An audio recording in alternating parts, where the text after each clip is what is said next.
Urgent message. Weisenstein, what's the kind? I guess you're not up and at 'em yet.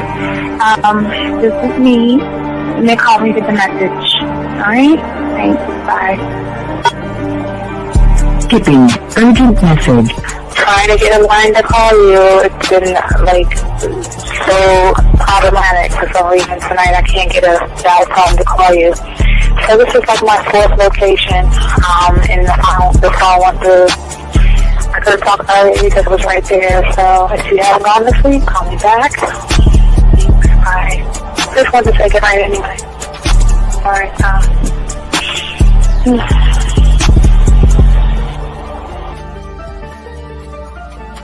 Urgent message. Hi. I hate that your phone keeps rejecting me. You must have a really bad connection. Anyway, I don't know. It's 11:42. It's not even late. So if you're not asleep, call me back. Right, bye.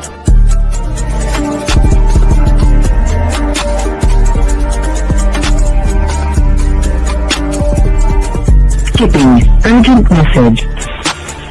This is Bree. Please give me a call when you get this message. It's just not even about being negative right now. It's about sorting out some very serious feelings that I had for you.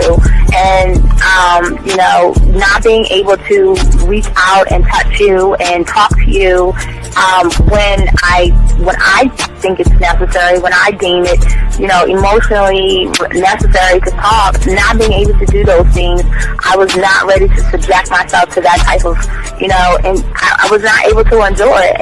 And I think the way you're responding is just making it even worse for me. So I need to talk to you with regards to that, and just, maybe the talk you suppose that we should be having, that needs to take place then, obviously. I don't know. Your reaction to everything is really disappointing. And I need to talk to you. So call me and don't be acting like that towards me. That's probably the situation, how you normally deal with it, but that's just not going to work. So formulate your thoughts, processing and all that, whatever you need to do, and call me because I want to talk to you. I'm so falling in love, and it's not a good thing because I know that this is ultimately not going to end. It's not going to happen. So I need to talk that through with you. I need to express that to you, okay? And if I haven't said enough already, that's just where I am, so that you know. Bye. When I started listening to your show, I realized I don't need to be part of no gang against females. All I need to do is know what it is to be a man and Hey man, I just want you to know that your show done changed my life, man. Man, I am serious. I was that nice guy, but then I went out on the block, man, and I was like, I just upped my game and was like being more alpha and being more of a stand-up guy and just taking care of myself. Yeah, now, man. I listened to your show and I was like, what does it mean, Mm-hmm. Until I bought your products, understand, listen to all the diss you gave me, and yeah, that's what it is. Some people talk about it's like they're 60 on the list. Man, I'm gonna tell you like this, man. I just when you called me, I was listening to it now, and you get this natural high from it. He kind of sparks you up. It kind of gets you going, and it gets you to to feel good about yourself, it's about to be 160 degrees. You take your characteristics that you know about yourself, and you work on those, and you improve those, and you develop a belief system in yourself that nobody can tear down. And that's basically I can apply it to every aspect of my life, not just with women. You can do it with your employment. You can do it with sports. Basically anything you want to. And it gives you a strong belief in yourself. Dean, if I had your information a few years back, man, I would not have gotten a divorce. I promise you that. And I even say this much. With what I know now, with the mind state I got now, man, I've got texts from my ex talking about this is strange, and I didn't put these words in her mouth. She said, Ken, I really respect you. Frank, and you're listening to the manmindset.com dating help for men with your host, Steve the Dean Williams. I'm Tyrone, and you're listening to the manmindset.com dating help for men with your host, Steve Dean Williams. So get on board, long dick style. This is Debo, Steve the Dean Williams. Give me your chain, punk. Yeah, sleep with your lights on. I still got the bicycle. Much love, Steve. Do what you do. God bless. Yo, cupcakes. This is C.T. Fletcher, and you're listening to the Man Mindset Dating Show for men with your host, Steve the Dean Williams.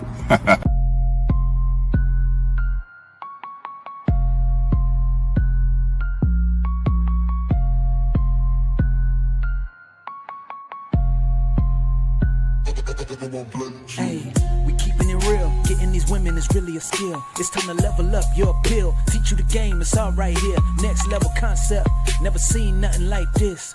Be one of one, women flocking cause you got the man mindset. Yeah, you got the confidence to make moves. You getting women so you can't lose. Checking you when you in the building. Shout out to Steve the Dean Williams. I know you ready, so legendary. Gotta do it like this.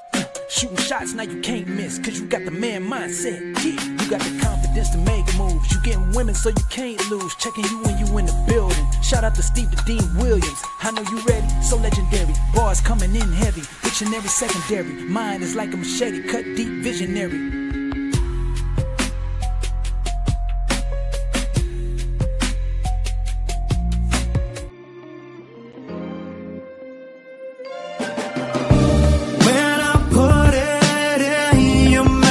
Drink it all.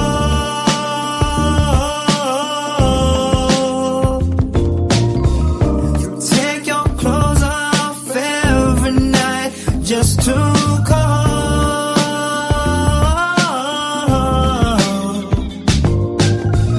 So nasty, baby, the way you give up that body.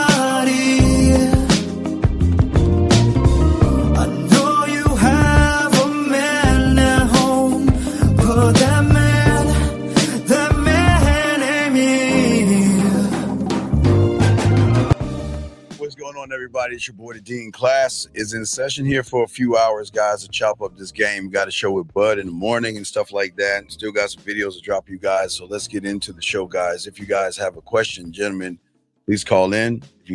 Or if you have a question, please put a Q. The number to call in is 833-859-8744. So we want to say thank you to each and every one of you guys, but let's get into the show and what we're talking about and discussing. In today's show, we're going to be talking about and discussing for all you guys out there is the hidden code, how to create instant sexual sparks with women.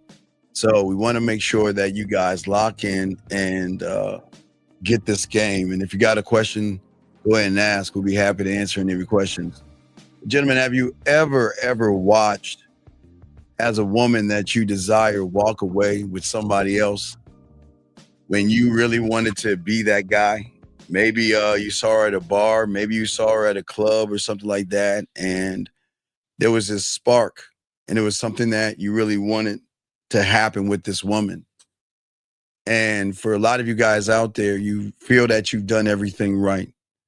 You feel that you was with her, you listened to everything she had to say. You sat around and listened to her problems. You were there when she needed you. You treated her with nothing but respect, yet, but somehow, some way, somehow, you just became a good friend. And then some person just comes along from out of nowhere, does not treat her the way you treat her. Then all of a sudden, there is this magical spark with that individual.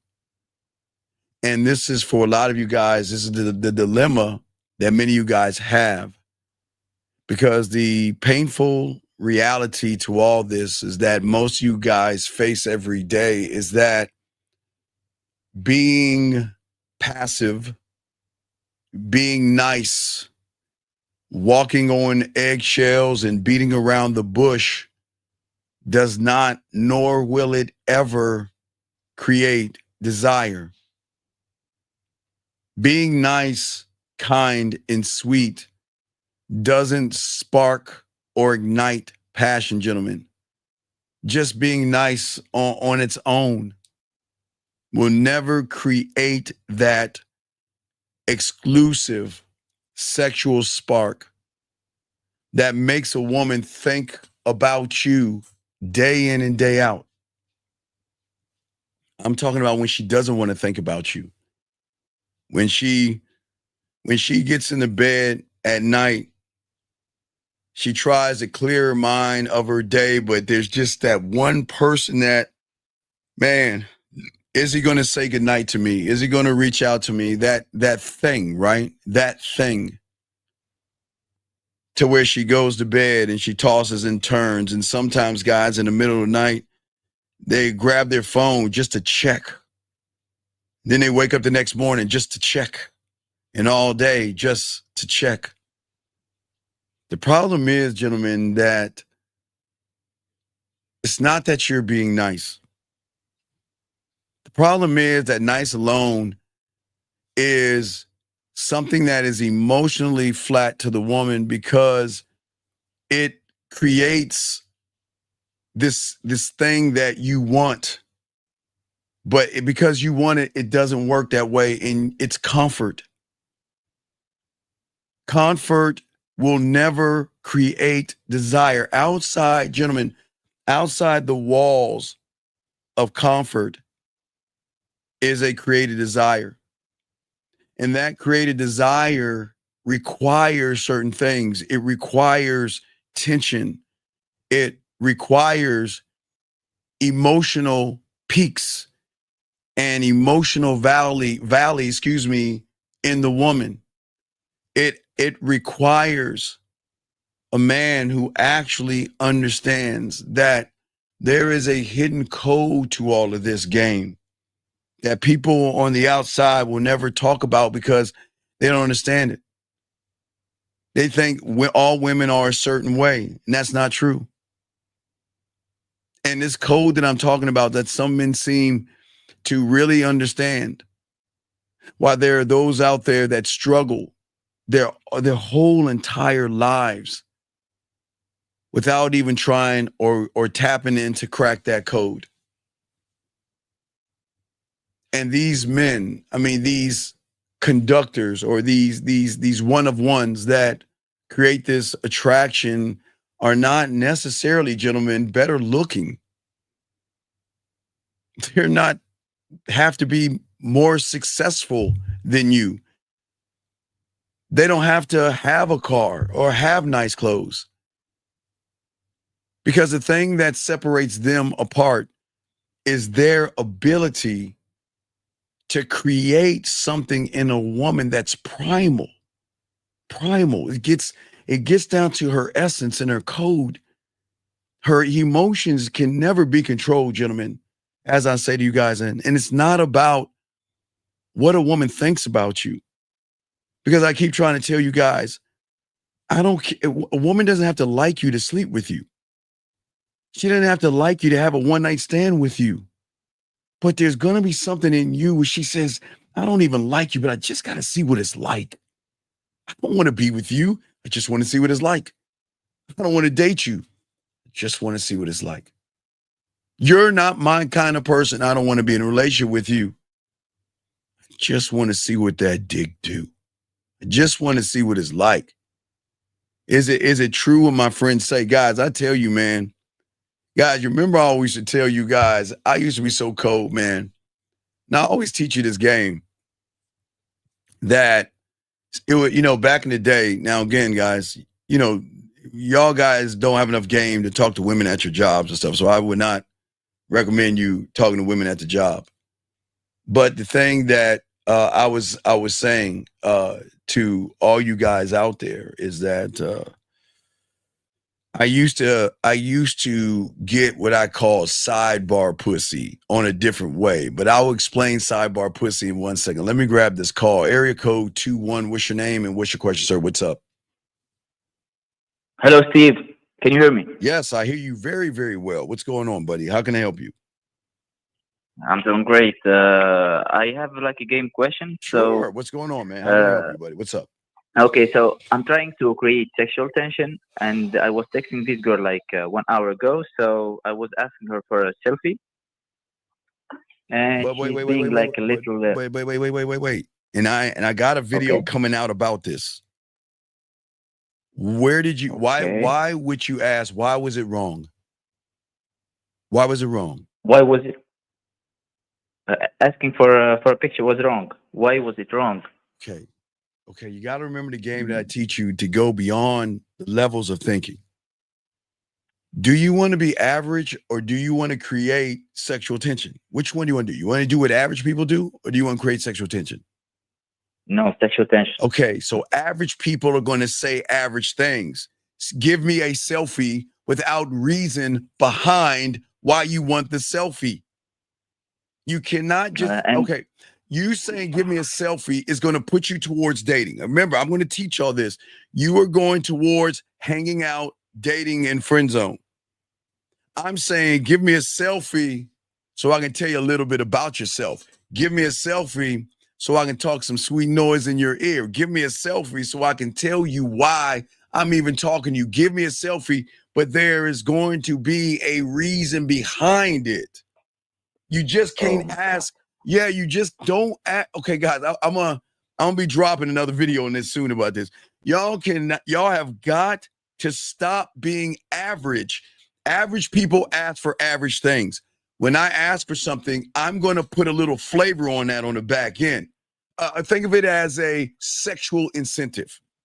If you give me a selfie, I'm going to make it worth your while because I'm going to take that selfie and I'm going to make you feel sexy.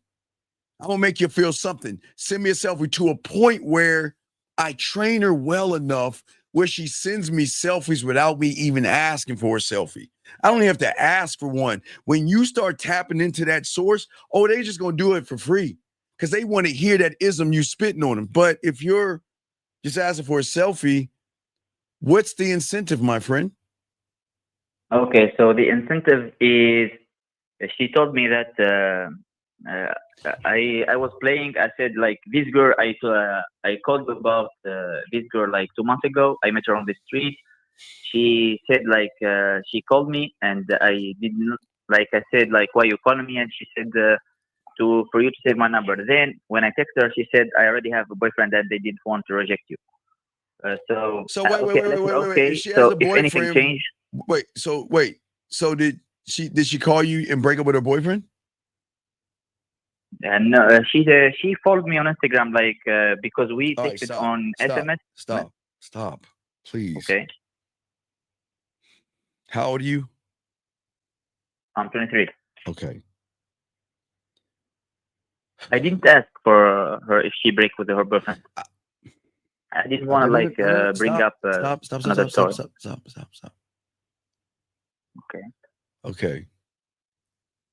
I will do the same thing you do, right? I'll go up to a woman and I'll talk to her and she'll say I'm married, engaged, seeing somebody or have a boyfriend, right? So and for those that have the bid, you know the thing that I teach you to do. So I do that thing for all my guys who have the bid. I do that thing. But anyway, now, once we exchange information, I back the fuck off, right? But young man, there will be women that will follow me. But just because she follows me doesn't mean she's fucking with me, okay?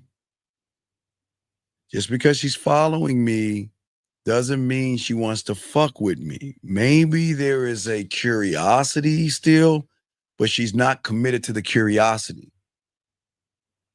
So why would you ask a woman who has a boyfriend that has already told you I have a boyfriend? Why would you ask her for a selfie? Because she followed you? Is that what you're saying? No, Steve, let me put you like a more context. So the last message 2 months ago, I said, if anything changed, this is my Instagram and contact me like if anything changed. Did she contact you? So she contacted me like after 2 months. Okay, and what did she say? And what did she say? What did she say? She doesn't. She just followed me. She just. I Okay, started the call conversation. again, buddy. What did she say? I started by saying, "Welcome you here." Okay, sir. She never said anything. Yes. Yes, she just followed me, and All right. So can we out please of curiosity, I can think. we please leave her the fuck alone, please? Okay, okay, She's okay. not interested in you like that. Okay, sir. When a woman is interested in you, okay, that same scenario, okay? I say Okay. what I say to the woman. She says she has somebody. I don't bother her. I just move on to the next town, okay? Okay, She comes that was wait, no, wait, two wait, months wait, ago. wait, She wait, wait. said No, she no, had no, somebody. no. She comes around. When they come around, they're gonna tell me that look, I'm either single now or I've changed my mind. But if they haven't said anything like that, I'm not entertaining her. So what made you That's right. think that you should ask her for a selfie when she has not shown you any kind of I'm not seeing my boyfriend? What made you think that? Thank you, 27 likes. Yes, yes. I should have been like asking, You should have been did anything asking for change? no. Caller, you're the prize. Oh, I wait. should have waited for the first step Yes, from her. you gotta. Okay, look. Fuck. I know it's okay. No, it's okay. I know. Guys I don't have care, to. but just like No, trying to improve. you've got to stop showing your desperation. You have just showed her why she made the right move because you can't hold your water, big dog. She can't trust you. She can't trust you. Because here I am. I told you I have somebody. And just because I took a step, but that doesn't mean I want to mess with you. And you're asking her for selfies. Why? Why?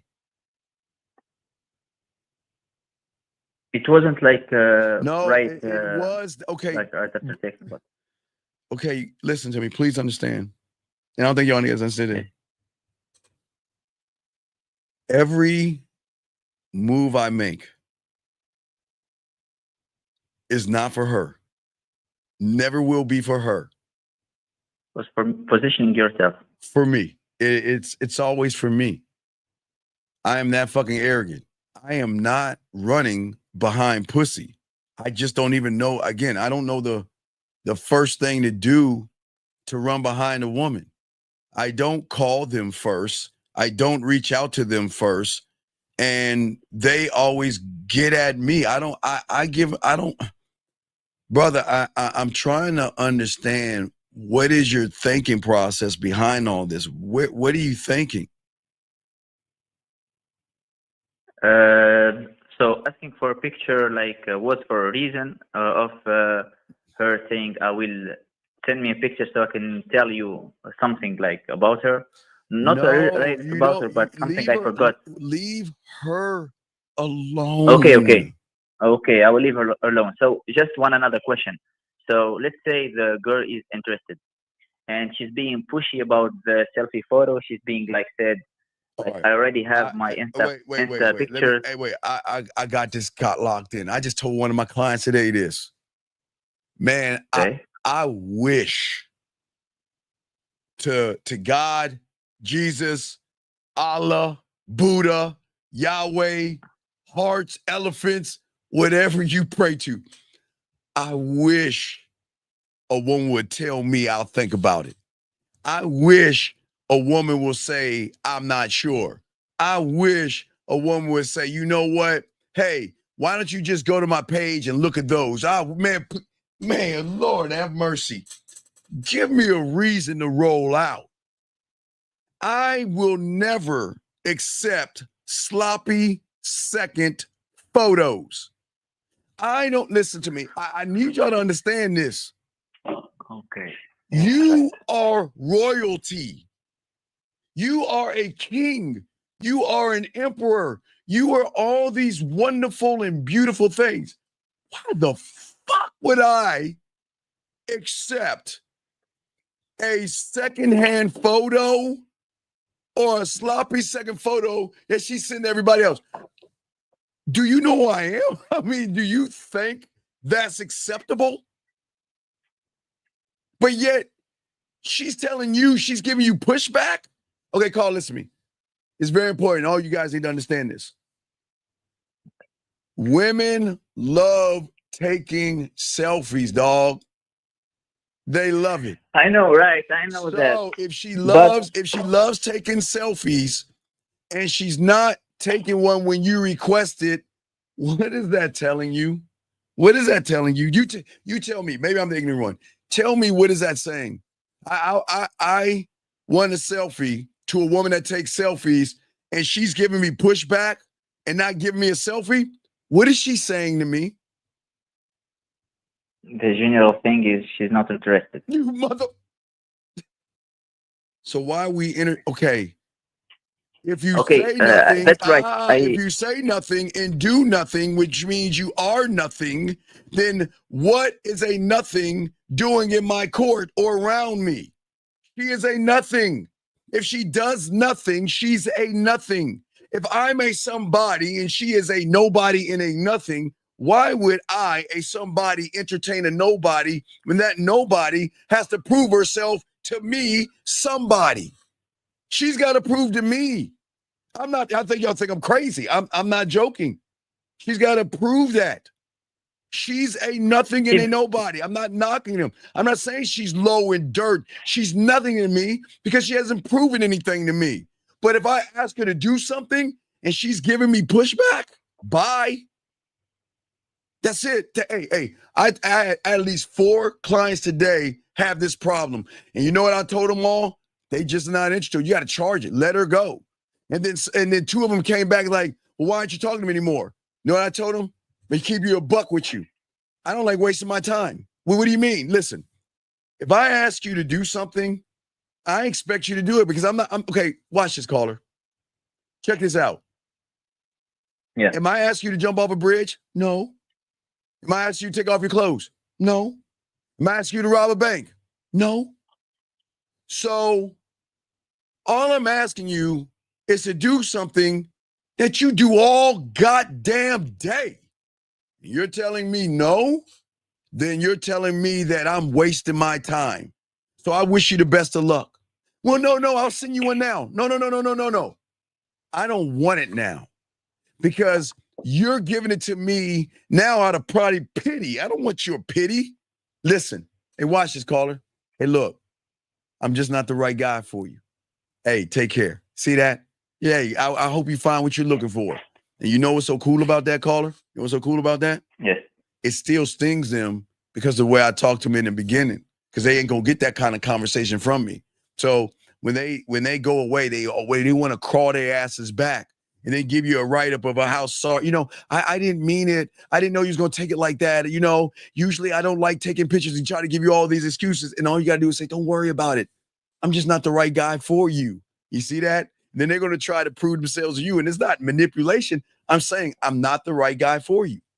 If you cannot do what I ask you to do, then you are not worthy of me. I'm the prize. You ain't the prize. Does that make sense? Yes, it makes sense. But like, I have to ask you this. So, like, let's say you just like 5-minute talking in text, and you just ask for a photo, and she being resisted. But you're not listening. Listen, stop. You doing it again. Why are you asking for a photo without what attached behind it? Yes, let's say you put the touch behind it, but she's being resisted, like she's trying to be too hard to get. You see the beautiful thing about the game? This is why I don't understand. Y'all need to learn this. The thing about the game shows you what women actually are. Okay? The game shows you what women actually are. And Robert, let me explain something to you, big dog. Women that want to fuck you, suck your dick, and be with you, there's no such thing as shy. So stop making excuses for women that you're making. If you're not the guy, you're just not the guy. Stop giving women excuses. Because I don't care how shy she is, and I don't care if she's passive and all that. If you're not following my instructions, I'm not wasting my time with you. I don't give a fuck what you feel. Does that make any sense, caller? Yes. The answer is simple, guys. Y'all have got to have a different mentality. Why do y'all let women why do y'all keep making excuses for women? Oh, she's shy. She having a bad day.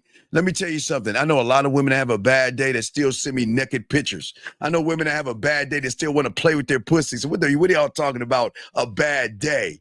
That's just the excuse they give to losers because losers accept anything from a woman, not a man. We don't do that.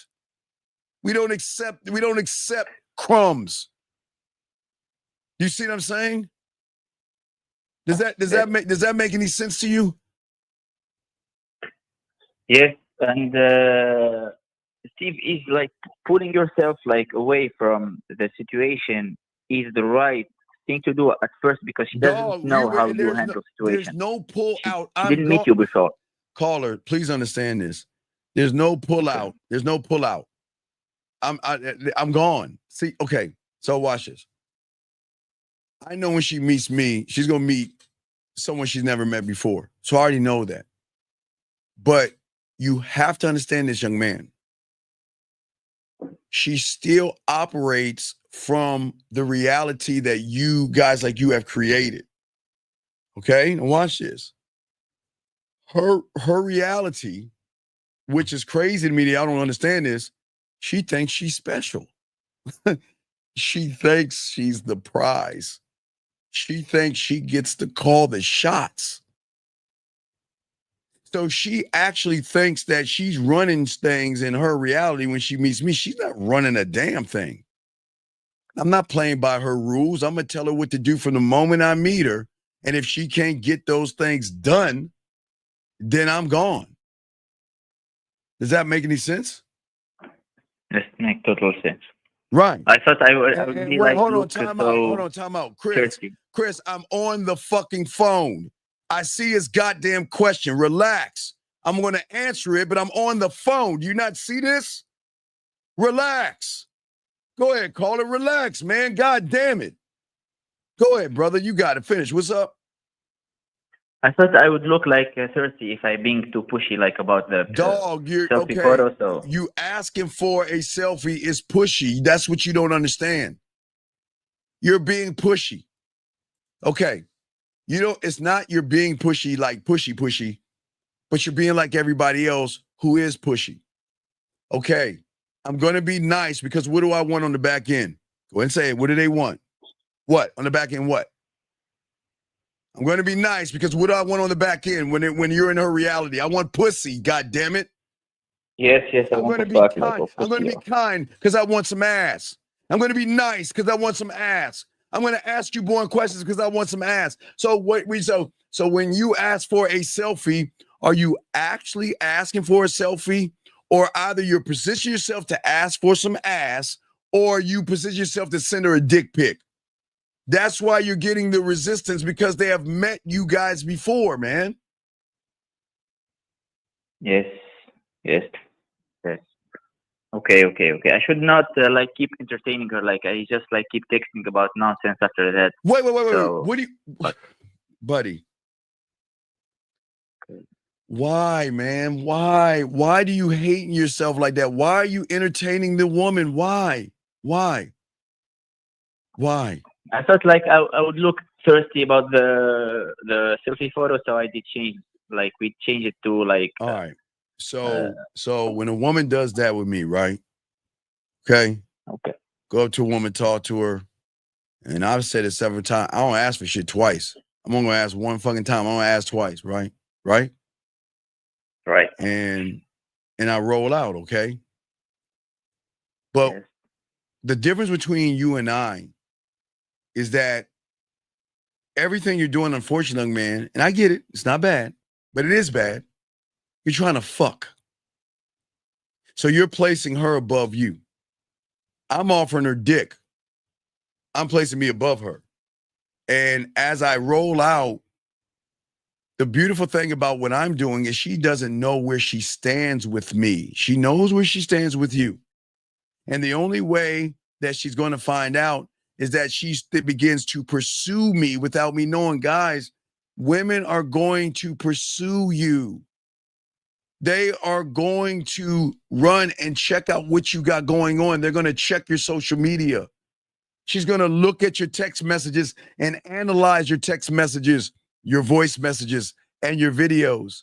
And she's going to keep replaying in her head the conversations in her mind over and over and over and over and over again, trying to figure out, caller, is why aren't you coming back like everybody else?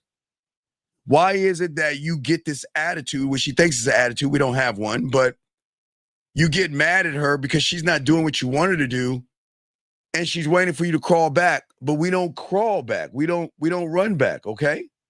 You see what I'm saying? We don't run back. You see what I'm saying? Yes. Dog, at the end of the day, I am not her puzzle. I'm a fucking portal. I'm a portal into another world, another reality, another standard, another feeling, a different orgasm, and a different goddamn connection. That's me. And if y'all don't feel this way, there's something wrong with you, because that's me. I am a portal to another reality in which she is going to feel new things, think new things, see new things. Do you see what I'm saying? Yes, I do see what you're saying. Like I just like I'm not I didn't be like didn't critical think like about the situation. So dog, it's a problem that you're doing, okay? You're doing what I call flooding a woman with interest and obsession and thirst and neediness and desperation. It's okay. But if I were to talk to her, dog, I'm going to create everything because I'm going to break her emotional motherfucking patterns. The patterns, you're not looking at the algorithm and you're not looking at a reality that controls the concept. You have to break the patterns to force a different shift in her thinking. But if you're acting like the patterns, you're part of the pattern. You're part of the situation. Does that make any sense? yes, that's so true. That's so true. Right. I just like keep the same pattern. Like Yes. this conversation was the same pattern. Yes, you're continuing the same pattern that she knows with everybody else. I'm going to be the person she didn't see coming. I'm going to create the atmosphere that, listen, the atmosphere in the portal that I'm going to create that fucks her up so much is that what I create cannot be bought, copied, or motherfucking explained. Because it's called the unknown, dog. And when you move her outside of her reality, that's the only thing you can do. Move her outside of her reality into the unknown, into your unknown. That's where the connection is. That's where it's at. Because at the end of the day, my presence, my text messages, my voice messages, my videos, all those things become a riddle. They become a drug, and they become a challenge all at once. And guess what? Guess what? Yes. She doesn't want the answers. You want to know why? Why? Because she needs you. You see that? Because the connection I have is so great. She wants to fuck with me, where she's not going to take. I don't ask for titty pictures.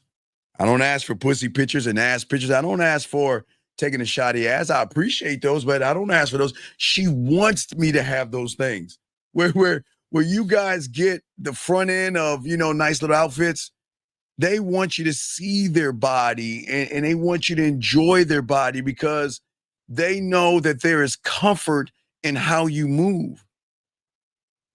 She'll never stop thinking about me. Because I never, like you, see, I never will ever give a woman closure, okay? I'm going to give her something that she's begging for. She wants to go through these doors. She wants to feel this. Does that make any sense? Yes, total sense. Okay. And that's what I'm saying. She is going I to be appreciate you, drawn Steve. in it. Okay. So just think about that. I'm going to continue with the show. I appreciate the question, buddy. Okay. Thank you, buddy. All right. Thank you. Yes. Respect. All right. Respect. Guys, lines over. We got a question. Put a Q. We got it. No, I'm not going to answer that question that person's asking. I don't believe it's true. So anyway, guys, let's get back to what we were saying to you guys out there. Lines are open. I appreciate all you guys. We're here to chop it up for a few hours. But as I was saying for all you guys here is that the thing is that y'all guys are too busy trying to create comfort, and comfort does not create desire. Desire requires, not retires, but requires a kind of tension, okay? Because there's a code there. Again, there is something that you've got to upload in her emotions to trigger everything, okay? This is what we're trying to teach you guys today on the show. Like if you see the last caller, most of you guys interact friendly, walking on eggshells, trying to figure out the right thing to say to a woman, and that's not the game. I am excitement. I am anticipation. I will never just talk to a woman. Y'all, okay, look. Y'all talk at women. I, yes, talk to women, but I do it on a deeper level. Because after you learn how to talk to women, you're going to move past that point. And there's another door that y'all don't even know about. And we're going to talk about it today. I don't just talk to women because I don't like to ask questions. I don't talk to them. I create experiences for her. And guys, if y'all listened to the show last night, listening to me talking to that guy, I only told him 4 things. If y'all remember the show, if y'all missed the show last night, we had a guy that needed my help. And I told him 4 things to do that moved up the date because she followed his lead because of the experience. And the beautiful thing about it, because I know a lot of guys assume that, man, you just have to be naturally good at this. No, it's not about being natural. I had a personality, but I didn't have game when I was young. But I had to develop it. I had to learn how to tap into who I was to create what I was going to do to her. And I had to master this thing. It is all about mastering oneself. I understand that creating this spark isn't about what I say to a woman. I don't want y'all to think it's about what you say to a woman. No, it's not. There is always an emotional undercurrent that you create between the realities. Guys, I'm telling you, people won't want y'all to know this information because they want to keep you in the same reality running behind women. Okay? See, the average guy, unfortunately, waits for the woman to feel this weird thing called attraction based off of it's either his qualities or his behaviors. He thinks in his world that I can have all these qualities, right? And she should like me for these qualities. And I can be on my best behavior and she should love me because of my best behavior. No, I don't do that. I don't hope that she sees value in me, okay? I know that what I am is going to make her feel value. Totally different, gentlemen. Hoping versus feeling is a difference between approaching and sexual tension, between dating and sexual tension.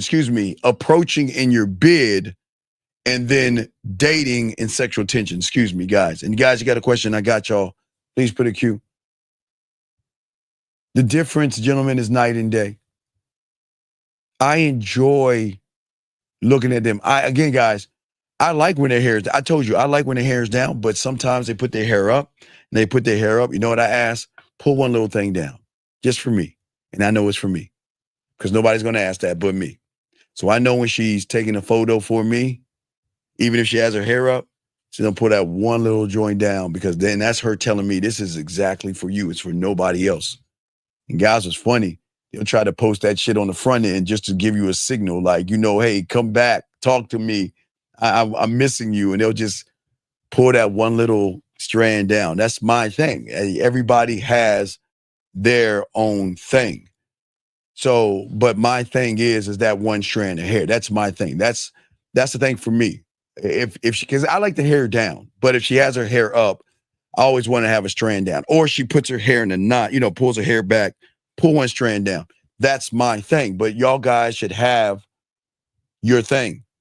Your thing. Jillian says in a statement, she says she would cherish the space created by that man in her mind. She would forcefully protect it and not let it slip away and build on the space. Well, the thing is, you can cherish it or you can move on it. Again,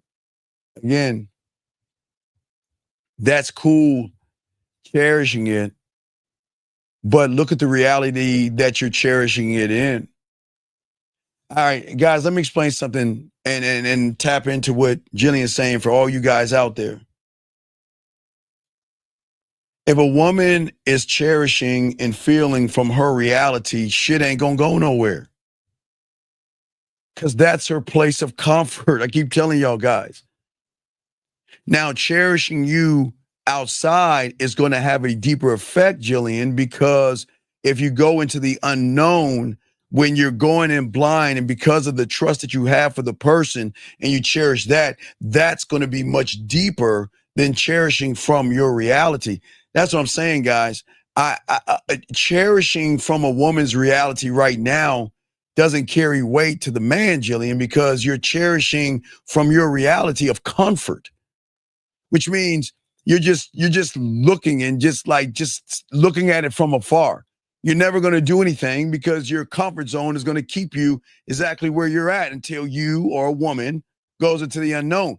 The cherish outside in the unknown carries more weight than the cherish that's in the known, if that makes any sense, guys. But guys, if y'all got a question, please put a Q, just answering her statement. But for many guys out here, and this is what we're talking about, and this is what we're discussing, this is night and day for all you guys out here, okay? I know you want to be and think that being good and decent is what the world wants you to be, but yet you just can't create that spark no matter how hard you try. But the good news is in the game, this isn't about changing who you are. It's about moving everything you are in a new reality, in a new mindset, and in your interactions that you are, okay? In your interactions, you change the game. And shout out, I appreciate the two brothers that rolled up in here. Shout out to RJ and CG. Shout out to you, brother. Appreciate both you brothers. I appreciate all you guys. Jimmy got a question, put a Q. Appreciate you, brothers. Thank you. But listen to what I'm saying to you guys out here. Nobody's going to talk to you about this level of game, these realities. You cannot do anything from where you're at right now. It will never work. It won't. It's about understanding what you are. It is a difference. Again, gentlemen, as I told you, gentlemen, just draw a line on a piece of paper, okay? Draw a line, okay? All right? Let's see. Respect, Steve. Are you going to be on GG? No. I don't think so. I'm here to teach. I'm not here to debate. My game is too tight. I appreciate that, Jay. I don't know. I don't debate people beneath me because I got game, dog. When you have game, my game stands on the merit of what I teach. So I don't need to debate who I am with humans who use pickup and shit. So I appreciate that, Jay. But anyway, for you guys out here, all you guys out here, what I'm saying to you guys out here, this is very important. Write this down. Okay? It all comes down to your reality versus the new one that you'll have when you're one thought, one mind, one way. This is the difference between, in your reality, you approach, you date. My reality, I put my bid in and I create sexual tension. Your reality, you have what is called an emotional flatline. In my reality, I'm a sexual roller coaster. See, I'm staying in the street, in the neighborhood of sex, where you guys are falling towards the friend zone. Because what you think about yourself is why women get turned off, if that makes any sense. When you consistently are pleasant in this interaction that you have with women, this thing that women don't want to feel safe. Women want to feel naughty and fucking nasty. But they want to do it with only the right person. Please understand that. Women love being filthy and naughty and dirty to that right person. But if you're making her feel safe, then you are going to judge her in her world that, okay, well, you're making me feel safe. So if I act out of being safe, then automatically you're going to look at me as a whore and a slut and all this other stuff. But your safe is boring me. Okay? Your mindset right now and your reality is wired, guess what? To notice change, the emotion change. Okay? What I'm saying to you guys out here, this is why when women have interactions with average people, y'all are, what I say, pleasant and forgettable. Because the emotion doesn't flag the interactions as significant enough to create emotional imprints. But do we create emotional imprints? No, not at all. We imprint ourselves on them without the imprint, something that they don't even know about. Like I was telling you guys about the office thing, you know, back in the 1900s when I was working in the office and stuff like that, I could smash the woman at the job because, you know, I had the game enough to go get kolaches. Yeah, in the morning I would get kolaches and donuts. At least I would definitely do it on Friday. Monday and Friday. Monday kolaches, Friday donuts. And y'all saying, what in the hell does donuts and kolaches have to do with what you're saying? Because I got game. See, when you're in a big ass building, there are empty floors on that building. And the only way I can get access to those empty floors in that building is meet the security guards. Hey, what's up? How you doing? I'm Steve. Nice to meet y'all. Hey, y'all good?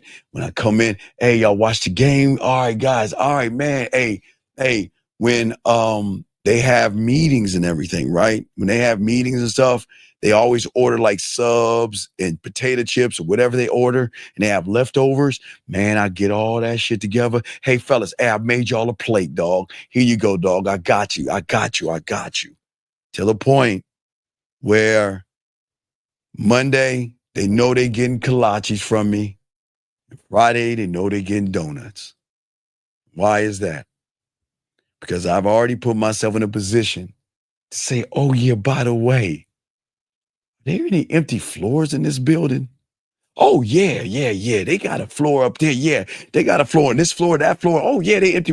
And wait, does anybody ever go up there? No, man, nah, ain't nobody go there, man. You can do. Hey, check it out. Hey, you don't mind me, like, you know, lunchtime or whatever, you know, occupying that floor for a few minutes? Oh, no, dog, it's all good, man. All right, well, look, check this out. Because, okay, guys, on empty floors, like, okay, some office buildings, you have to have a card key to tap the door to go in, okay? So most of these floors, you have to tap card keys. So what I get them to do is I get them to put something in between the door. Just leave it cracked open for me. But see, you don't, okay, not all the time. When I make the call, like, I got one, or one is coming through. That's how I talk to them. Got one coming through. They say, okay, I'm gonna have the door open for you. See how the game goes, guys. I'm showing you levels of game here. But even though I got the building set up, still ain't trying to smash her yet. What I keep telling you, I always do in November and December. The nicest Clark Kent, that motherfucker. Hold on, let me see. Hold on a second. All right, let me show y'all. I do some Clark Kent type shit. Show y'all this Clark Kent. Hold on. Give me a second. Let me show y'all this game, Clark Kent style. Okay, so oh man, that one's not good. Let me see if I can just get a pair of fucking. All right, hold on a second. I got so many pairs of glasses. This one's broken. All right, let me just grab these. Fuck. All right, Clark Kent style. So let me show you these things. All right, so Clark Kent style. So when I go in November, December, now I'm not even talking about smashing the women as far as happy hour. So I don't wear glasses when I'm like kind of Clark Kent, right? So I'm, hey Gladys, how are you? Hey Stephanie, every secretary. And then when I go, because every woman in their cubicle, they always have photos of them and their friends and everything like that. So all I'm doing in November and December, like Clark Kent, walking around, talking to women. Hey, good morning. How are you doing? How are your day? Light conversations. Even the ones that, I'm going to get her on my dick, but I'm going to do it my way. All right? I'm going to do it my way. So peep this out. So all I do is just go around, say hi to all the women November, December. Because what I'm doing is I'm setting myself up for right about now.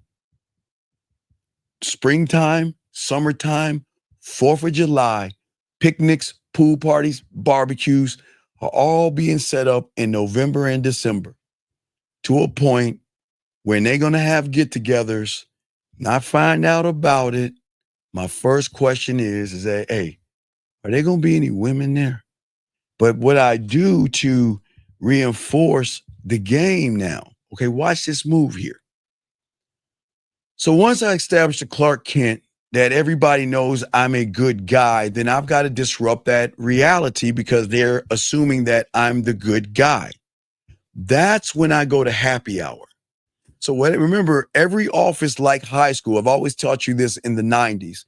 Every office is just like high school. They're clicked up people. That's it. It's cliques. That's all offices are, cliques. You got your smoking clique. You got your happy hour clique. You got your women clique. Everybody's clicked up. So the clique I'm trying to find is the happy hour group.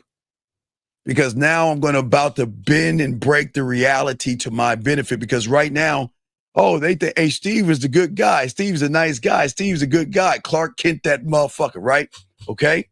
So what I'm saying to all you guys out here, no, I'll even mention the Christmas parties. No. Why you think I got that empty floor?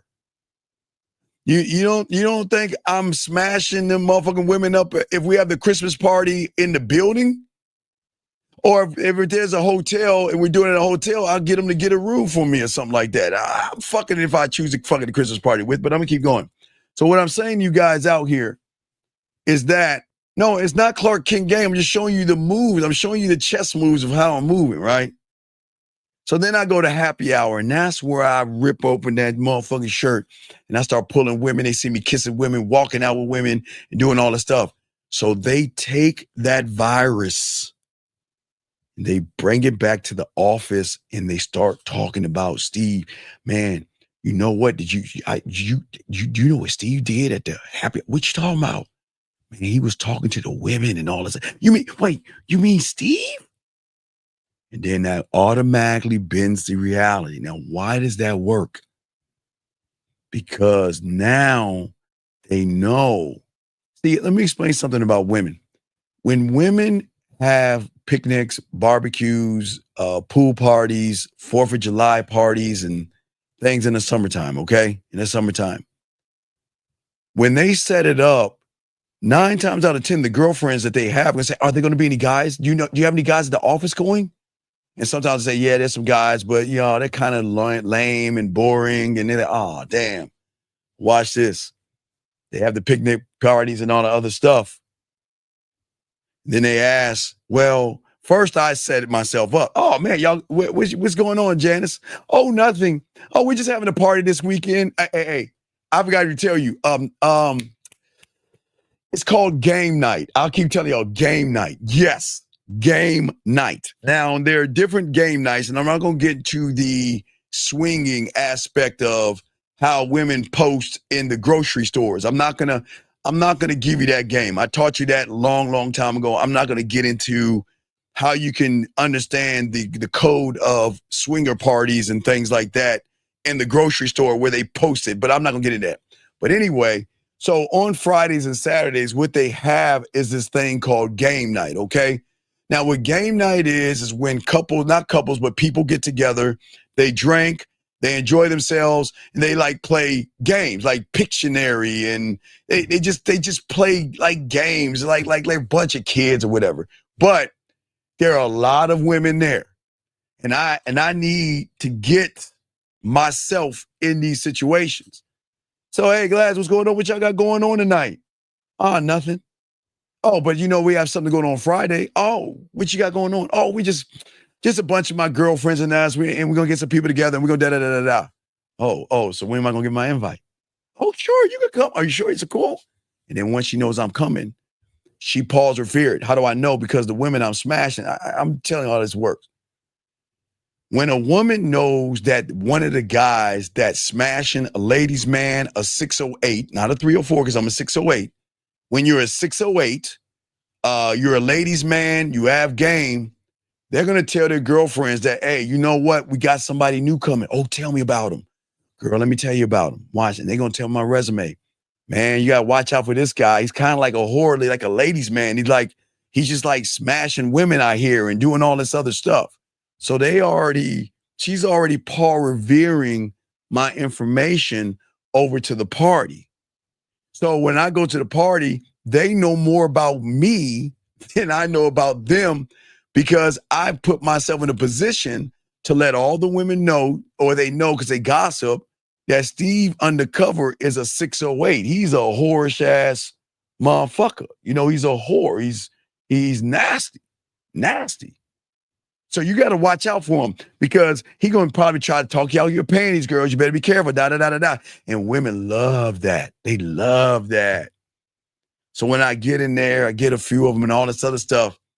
Guys, the way I fuck, I want them to go back and talk to them, because at that point, they're going to come to me and have this conversation. Like, can we talk can we talk in the stairwell? Can we talk at lunch? You remember I used to tell you guys how I used to go to lunch with these women, and one by one, she starts eliminating them until it's just her and I.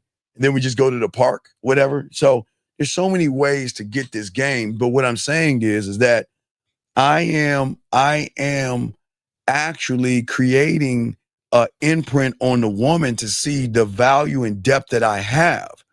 I'm saying that they know that I'm a 608, right? They know that. And they love that, because if I'm a nasty, dirty whore, that means I'm the same person that can unlock the nasty, dirty whore in them, right? I don't get excited over pussy. I'm not too passionate and all this other stuff. I'm about me, but the thing is that I trigger something in the woman, because I understanding that the thing about women are they're going to experience moments with me, and those moments of tension are going to build up to a point where they're going to release. I've had women tell me they release and don't tell me they play with their pussy. Later on, they probably do. There are a lot of ways women release when they're with a 608 like myself. They release differently. because it's uncertain. It's like, why am I fantasizing about him? Why am I playing my pussy to him? Why am I thinking about him? He's not my type. Remember, I keep telling you, you don't have to be a woman's type for her to want to taste or experience you, gentlemen. And what I'm saying to all you guys out here is that I love to play with my food. You just can't have the dick, but I'm gonna get the orgasm without even giving you the dick, which is really gonna fuck your world up. Because women are so used to what? Can I fuck? Can I fuck? Can I fuck? Can I see you? Can I see your dick pic? Can I get some? Can I put the tip in? Let me do this. Let me do that. Let me do this. I'm not doing that, guys. You see what I'm saying? Okay? What I am saying at the end of the day is that I'm not trying to manipulate. I'm trying to create a new portal to say that as you learn, because I got a video on the 3 levels. I did a video, guys. I'll be dropping that probably tomorrow on the trust, sexual trust, and emotional trust. Well, I have a video now. I'll be dropping that tomorrow. But what I'm saying to y'all guys out here is that I am intoxicating and addictive because it's no longer about my culinary school. Remember, guys, my culinary school gets my foot in the door. But once my foot is in the motherfucking door, it's time for the drug of me to start. It's the time for that drug, the liquor of me. I want to get her intoxicated and addicted to me to a point where the thought of me, now watch this, now watch how deep this is. The thought of me is bothering her so much that she tries to think of another thought to get rid of the thought of that thought, which then triggers another thought, which makes her think of that thought, that triggers a thought of the thought of the thought, then they has to create another thought to trigger that thought, to get rid of that thought, to that. Y'all see what I'm saying? I'm fucking forever. Because once you're in, there's no way out. You can think all the thoughts you want to think. You guys, I even had women tell me, you know what I've done, Stephen? I'll be honest with you. I hate you. I can't stand you. I try my best to put that phone down. Or I try my best not to look at my phone. I don't want, when I grab my phone, I try not to look at your name because it pisses me off that everybody's reaching out to me and you haven't said anything to me. Guys, I'm showing you this game right here. I'm intoxicating. I'm addictive to a point where she finds herself thinking about me when I'm not around, replaying memories and moments, guys. But gentlemen, I'm not going to say they don't do that with you. But what I'm saying is that they do it with me, but on a deeper level.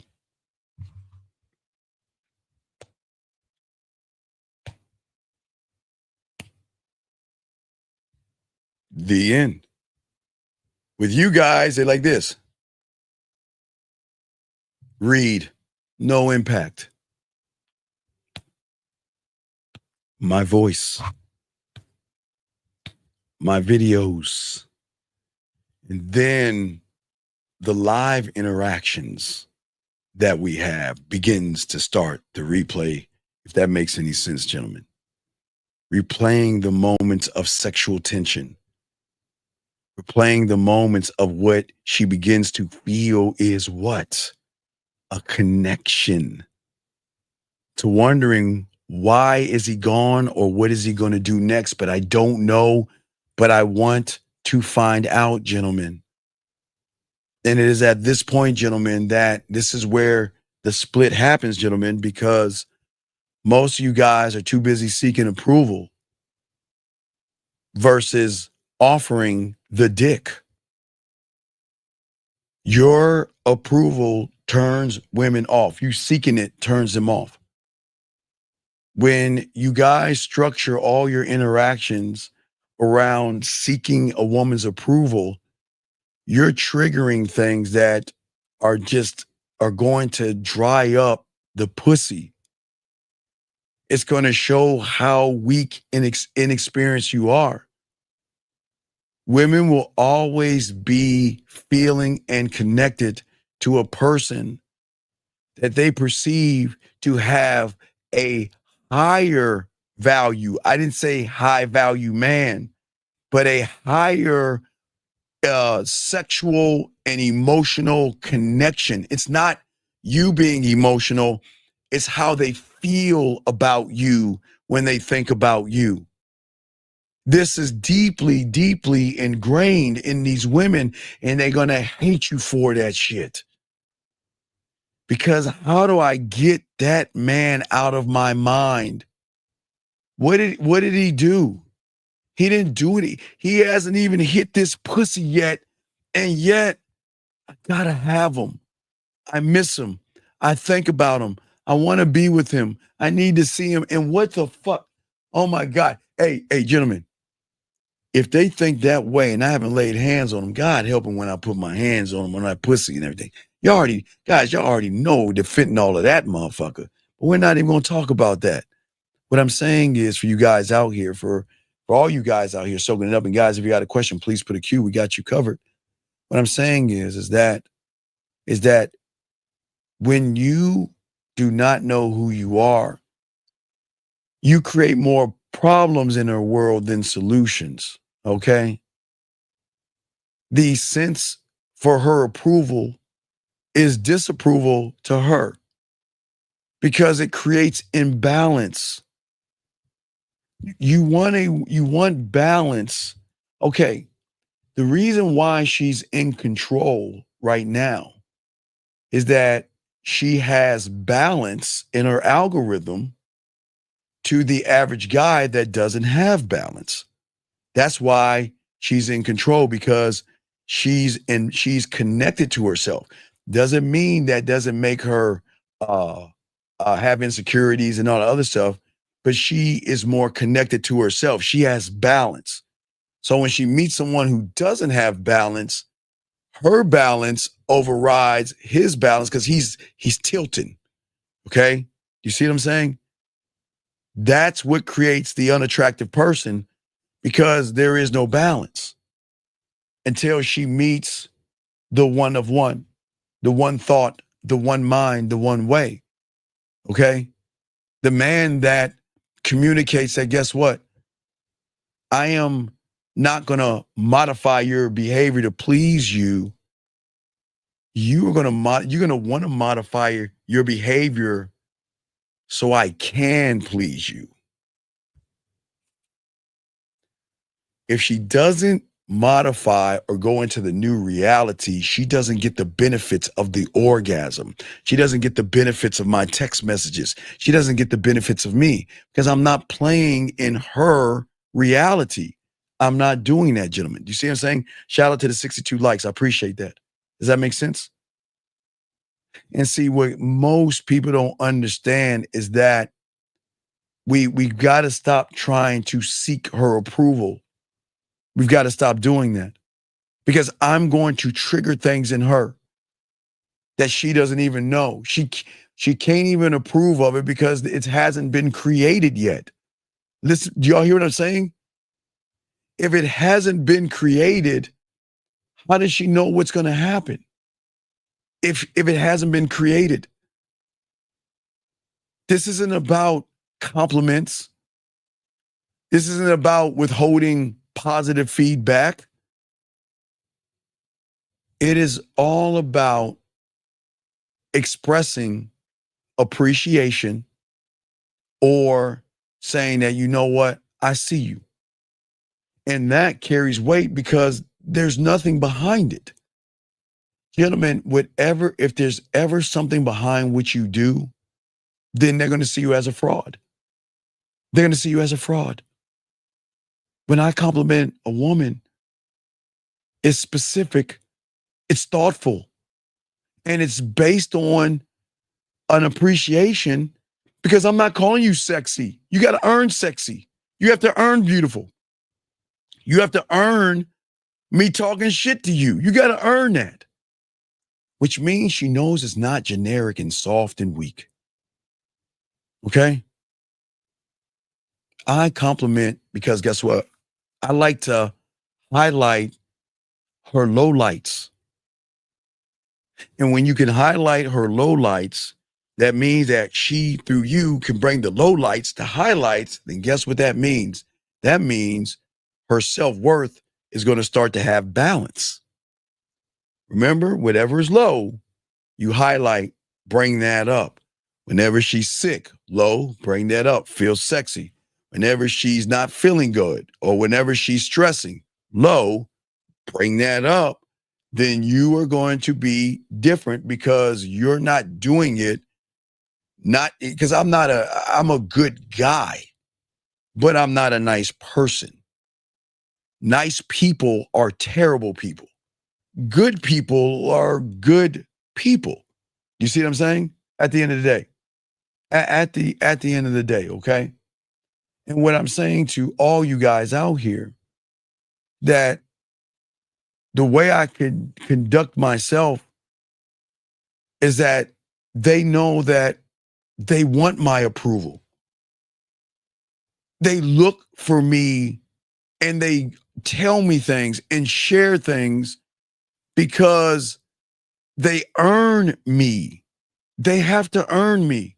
They don't automatically get me because I don't automatically agree with everything that they say. I don't laugh at all their jokes. Sometimes they say some corny shit. I'm like, man, that's man. And they listen, when they say something, try to be funny, I'd say, man, that's corny. And we laugh at the corny joke, which is like kind of cool. But where they love about me is the authenticity that I'm saying, okay? At the end of the day, okay? And for all you guys out here that don't understand and don't want to learn, get your ass out this room. But for everybody else, we got y'all. Got a question? Please put a Q. We got y'all. We'll continue chopping this up.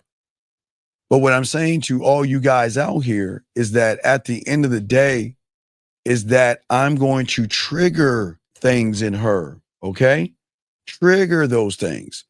Let me get this young man's question. This young man has a question. Let me grab it. He says, so when you find someone, no, wait. You're new here. So allow me to explain this new world and this new reality you're stepping into. There is no such thing as a sexy, attractive, desirable woman in a man's eyes. There's no such thing. It's just a woman that catches your eye. There is no such thing as finding someone attractive because she's got to do things that are attractive, which means she's going to have to get off her lazy ass in her reality in which she sits on her ass and does nothing and gets compliments all day, not with a man, not with people here. So we don't find anybody attractive. Fuck no. Before I say anything to them, they're actually saying that shit to me. They're usually saying that you're cute. You have a nice smile. You got sexy lips. Look like you eat some pussy with those lips. That's what they say. Talk about my dimples. Talk about my eyes. They talk about the shape of my motherfucking cranium ass head. They love all that shit about me. Even my dad body.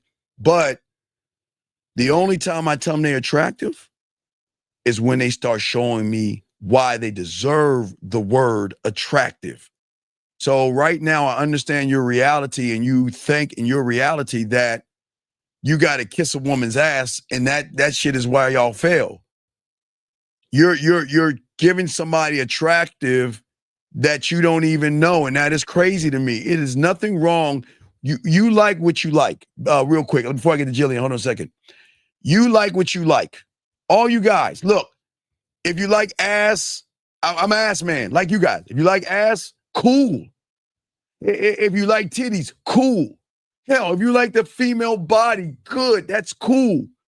But the moment you label that thing without her earning that, then it's not gonna carry any weight.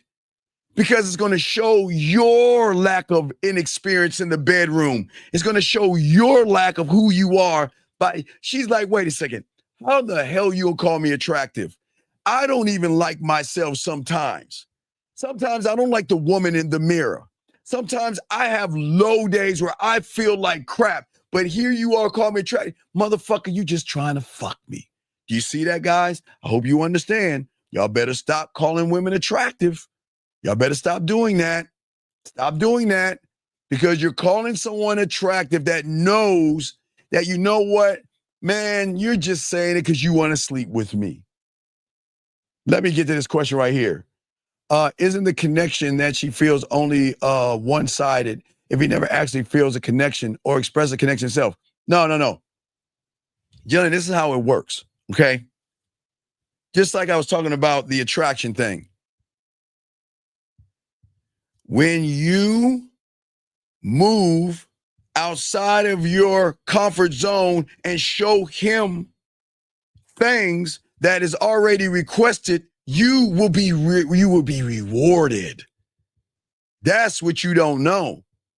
But you're not supposed to know that, because that shouldn't be an incentive to you doing it. You should do it on your own. And by doing it on your own, you're rewarded for it because you did it on your own.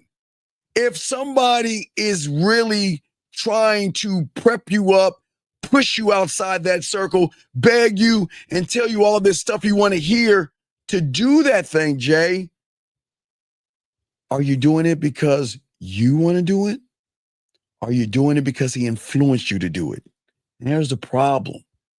See, when you get with that motherfucker, Jay, he ain't going to tell you to do, he going to be like, he going to just like this. Like a skeleton. Just sit back and wait. I'm not doing nothing until she does something. Listen, guys, it's deep. Yeah, I'm telling y'all, this is deep.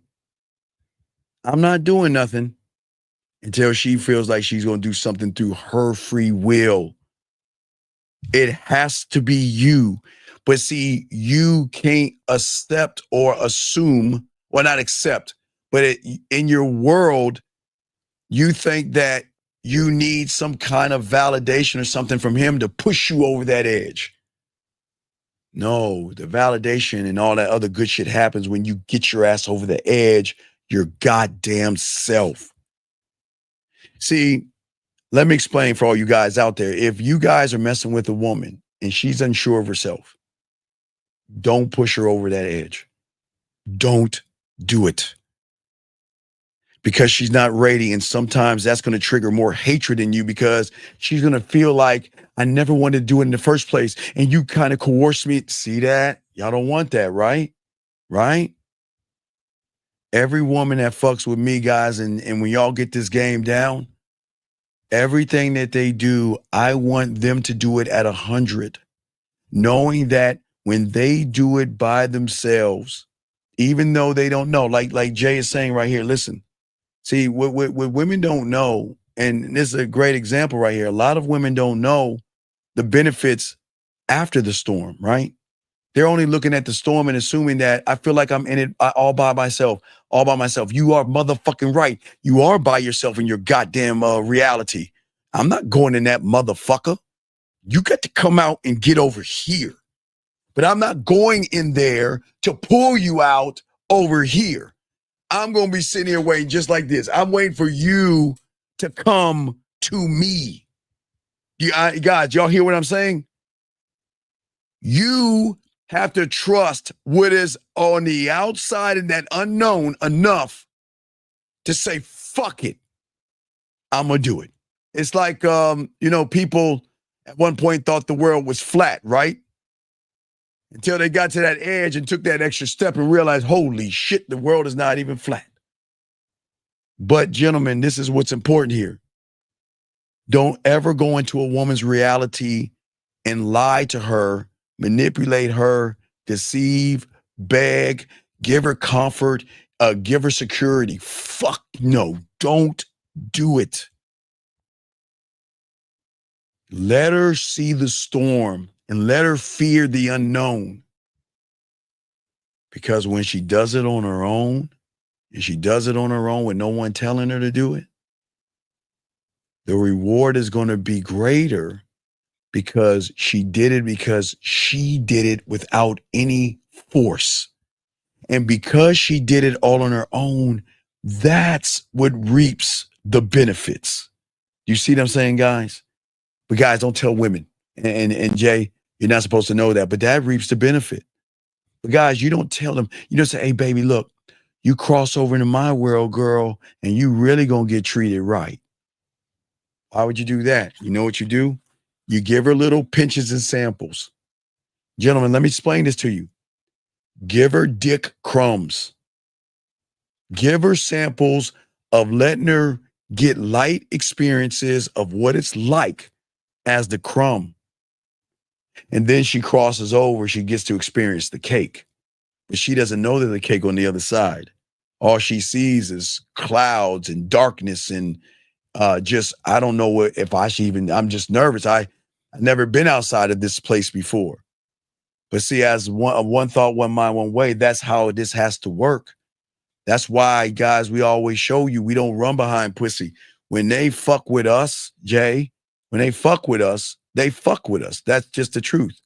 That's the benefit, because you're taking a chance on somebody that, and Jay, if you ever meet one, trust me, never treated you bad, never argue. We don't argue, fight, man. It's just a different interpretation and a different reality. But it was a good question, Jillian. If y'all got questions, please put your cue in. I got y'all covered, guys. We're talking about the sexual spark. Because, Jillian, this is a great question to ask because it ties into the sexual spark. Gentlemen, you don't spark it from her reality. You spark it from the outside. Bring her to you. You don't go in her reality begging because you can't win. Guys, you can't win in her reality. Never go into that domain. That is the worst place that you can do as a man. The worst. Because it is at that place she has the most control. I want her to lose control. But also, watch this, guys. Her losing control is a benefit because she gains control. What does that mean? She loses control because she goes into the unknown. But what is unknown begins to be known, meaning that she is going to love the man that loves himself. And her loving that man, she's going to learn how to love herself through how he loves himself. And gentlemen, what do you think happens to a woman that finally understands what love is? Because remember, in her bubble, she's still tied into Walt Disney and all that other shit. Hallmark, Lifetime, We Channel, and all that bullshit that holds her back from actually loving herself. You see what I'm saying, guys? Until she crosses over and gets with one of us who love ourselves unconditionally, she then understands that, you know what? I finally understand what love, I finally see it now. But the only way I have seen it is the fact that you were patient enough with me to allow me to decide when I'm crossing over. That's why I keep trying to tell you guys, we don't want to force them. Okay? I create the tension. You guys avoid the tension.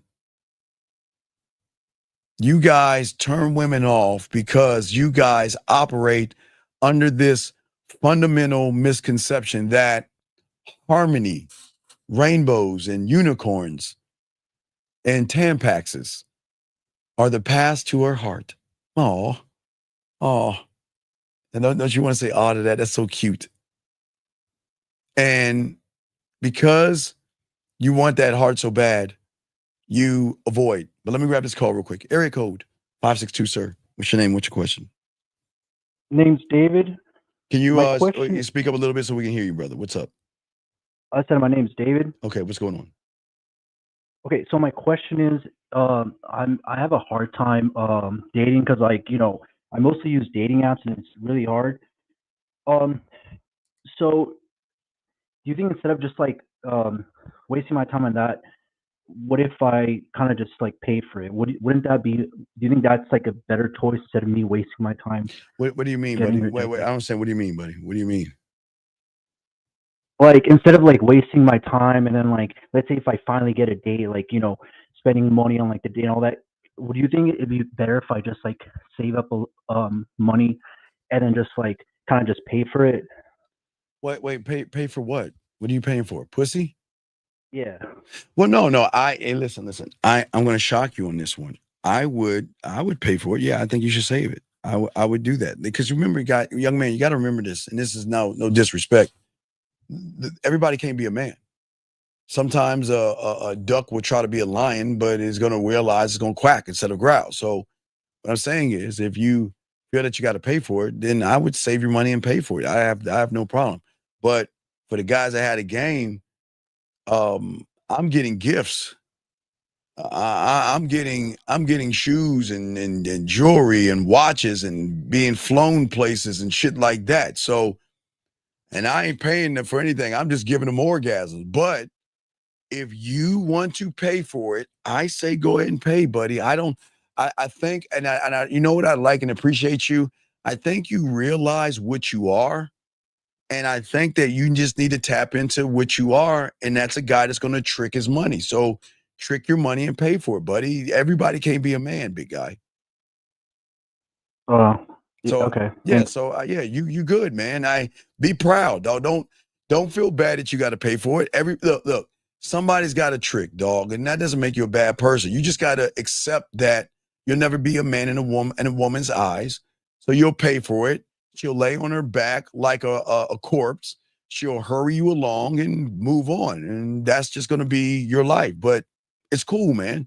You accepted it, buddy. I think that's admirable. The thing is that when I go on these dating websites, like I match, but I just match with like really overweight women, and I No. It's not about you matching overweight women. You're just an ugly person to yourself, dog. This is not about women. You're just an ugly person to yourself that has low self-esteem. You're effeminate. You're emotional. You don't want to be a man, and you pay for it, dog. There's nothing wrong, dog. Listen, there's nothing wrong, dog. The world needs people like you, and I salute you for what you're doing. I think that's admirable. I feel keep paying, but I'm being a dick here. I think just keep paying for it. Pay it, trick your money, and you'll be good, buddy. You'll be good. I'm dead serious. Well, what I'm saying is like obviously I would want not to do that, but like the only chicks I'm matching with are fat chicks. Stop. You do want to do it. Come on, don't listen. Stop fighting it. It's cool. You do want to do it. So stop fighting it. That the worst thing you can do is fight what you are. Accept it. There's nothing, there is nothing wrong. I'm not fighting it. I just want No. It's not fighting it. I'm saying accept. Listen, there's nothing wrong with being a trick. Be the best trick you can be. Pay all the money. Pay her bills. Give her money. Pay her rent. And get a little bit of pussy and be cool with it, dog. I'm dead ass serious. I'm not being a dick here. I just say that, listen, you gotta accept what you are and stop trying to be something that you'll never be. And that's the truth. So I mean, what would you in my situation if all you're matching with are like really fat chicks? Like, you would be doing the same thing. I'm telling you, if I were you, I would be a trick. Okay, that's okay. Right. If I were you, I would realize I'll never be a man. So I might as well just fucking save my money up and pay for a little bit of pussy, get my nut, and go about my merry old way. Just trick. I'm this serious. Okay. Yeah. So it's just you gotta accept it, dog. Just accept that you'll never be the guy, but just understand that there's more of you out there than us. So I thank you. Steve, I'm not that old. I'm like 20. I'm about to be 27. Sir, it doesn't matter if you're 18, 24, 27, 37, 47, 50. Your role in this reality is to trick. That's your role, man. Everybody has a role in this world. Your role is to run behind women and pay for things. And you just got to accept the role. So there's nothing I could do to change that. No. You want to, no, okay, caller. Let me ask you a question. How long you been listening to us for?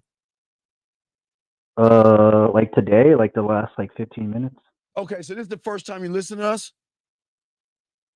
No, no, you mean like in total, like, I think I've caught your stream maybe like a handful of times, maybe like 3-4 times. I've heard. Right, but that's what I'm saying. If what I am teaching you is not enough for you to want to change, then you don't want to change. Okay, but all right, let me explain the game.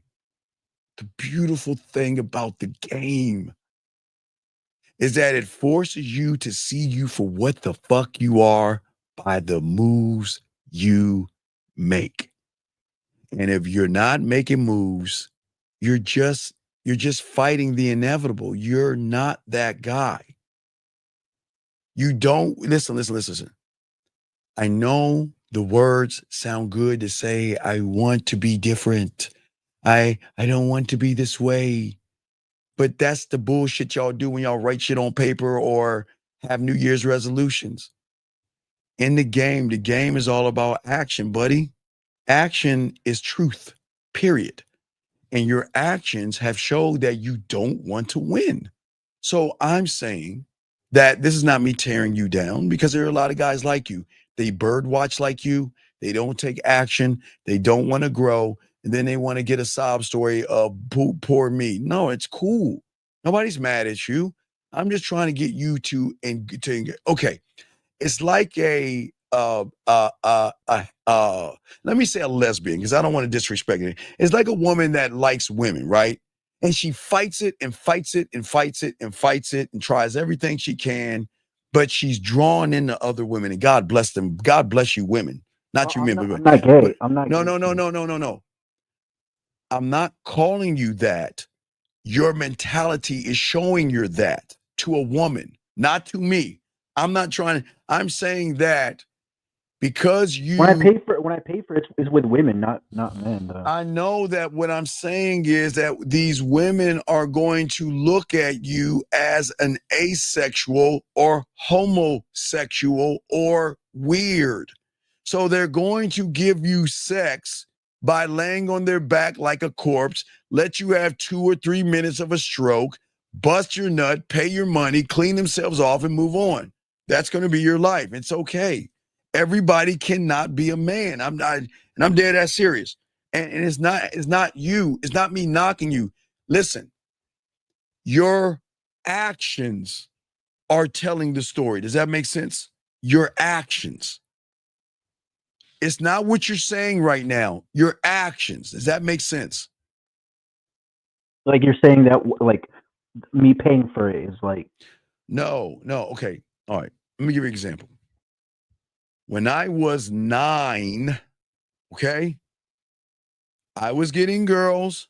There was sometimes I was messing with some, like the babysitter. Remember, I was with the babysitter. I couldn't get my dick hard because I was nervous. I was naked in the bed with her. Couldn't even get that pussy. I admit that. There were times where I would go over a girl's house and she would unbutton my shirt and I get nervous. I admit all that because we were doing things different in the 1900s than you kids are doing today. So it's totally different because I'm from the 1900s. But when I saw my mentor, begged him to teach me. You know what he said? Fuck you. Fuck y'all motherfuckers. And begged him. And kept begging him. And kept begging him. Until one day he said, fuck it. Let's see if y'all really want this. And it was that point that I showed him I wanted it. Because in the game, those that are worthy of the information are going to show the master that I am ready to learn. I want to be a student. Please teach me. So I'm telling you from a 9-year-old's perspective that what I see in a 27-year-old you is that you don't want to be anything but what you are right now. And you have accepted that. And I've accepted you for accepting that. Does that make any sense? Yeah, you're basically saying that I'm never going to be able to change. No. You choose not to change because your actions are showing you don't want to change. That's all. Okay, watch this. If I saw my mentor at 9 and I'm beating down his door to change versus you listen to me a few times and you still ain't trying to learn, do you see the difference? You don't want to learn. I wanted to learn this. Oh my God, I wanted to learn this. But you don't. You just want to sit there, listen, and trick your money. So do it. Do it. Well, okay, so when you teach, like, okay, let's say if I want to learn, would it be like for getting girls on dating apps, or would it be like that's why you're not worthy of the information, because you're looking for something to validate your decision. This is okay, young man. I don't think you understand. Why are you yelling at me? Because I'm not yelling at you. Okay, sir. This is why this ain't for you. This is called passion. I don't yell at people. You just don't understand passion. You don't understand the beauty of the game. You don't understand how good it feels to be a motherfucking guy. The man. That's what you see. You think I'm yelling at you. I'm not yelling at you. I just have passion because I know what this shit is about. You are see, this is my point. You think I'm yelling at you. No, it's passion, brother. It's connected to myself. So please, if you feel that I'm yelling at you, please don't think I'm yelling at you. It's just that I'm one of one. And I see the world totally different in a reality that you'll never ever see. You'll never understand. And for those who are in the reality, they understand what I'm talking about because they have the same passion.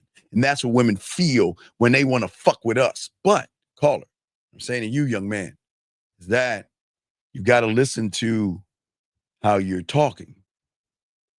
You're still talking as a human. You've got to well, if I do this, is this going to happen? If I do that, is that going to happen? You don't do that. So how should I look at myself like as a god? I can't look at myself as a god because I grew up Christian. Sir, so that would be I grew up Christian. Okay, I had to go to CCD. All right, Catholic school, whatever. Baptist. I've done it all. My mother made me go to all them goddamn things, man. So don't give me that Christian shit. No disrespect.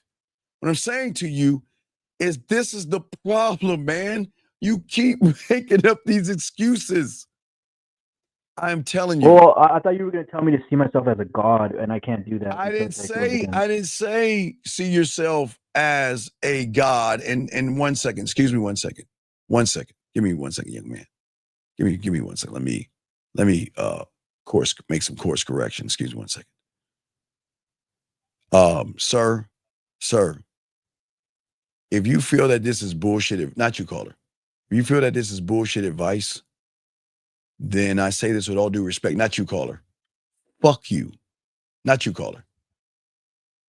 You don't know nothing about the fucking game, so shut your fucking mouth up or get your bitch ass out the room. You've been warned. I'm gonna time your fuck boy ass out. Say something again, you're getting the fuck out the room. Now back to you, caller. Back to you. What I'm saying to you, buddy, is that being a student of the game is just like what Jillian was asking early on, is going into an unknown, because whoever's on the other side, you're going to lay all your trust in that person's hands to show you something that you never experienced before. I would jump off that ledge 1,000,000 times, even if that meant he fell off the ground, because I wanted the game. Now, my mistake, caller, I admit I was 9 years old. I thought it was about women. My greatest mistake, thought it was about women until I learned it has nothing to do with women. But see, your problem is, young man, well, you're talking about isn't about women, since that's what I want. Like caller, you okay? It's okay, look, caller. There are two realities of thought right here, and I appreciate you, okay? And I want all you guys to learn this. This is very, very important. There are two realities here, okay? There is a reality you're in where you think women are so fucking special, you want them, and I'm glad you want them, and I think that is great. I'm glad you want women. I think that is great.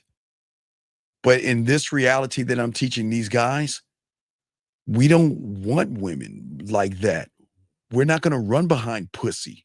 We're not going to beg, barter, take them out to dinner, blow their heads up, pay their rent, give them money, and kiss their asses. We're not going to do that. And you know what the crazy thing is? They still going to want to fuck us for free. That's our reality.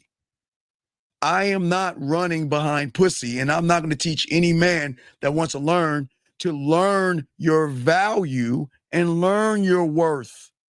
And until you learn that, you will always run behind pussy like every other male out here until you learn the game. Shout out 1111, ladies. Go ahead and rub that pussy for me. I mean, I'm sorry, your fingers. I'm sorry, ladies. My bad, ladies. Anyway, but you see what I'm saying, caller? Does that make sense? Yeah, I mean, I kind of see where you're coming from.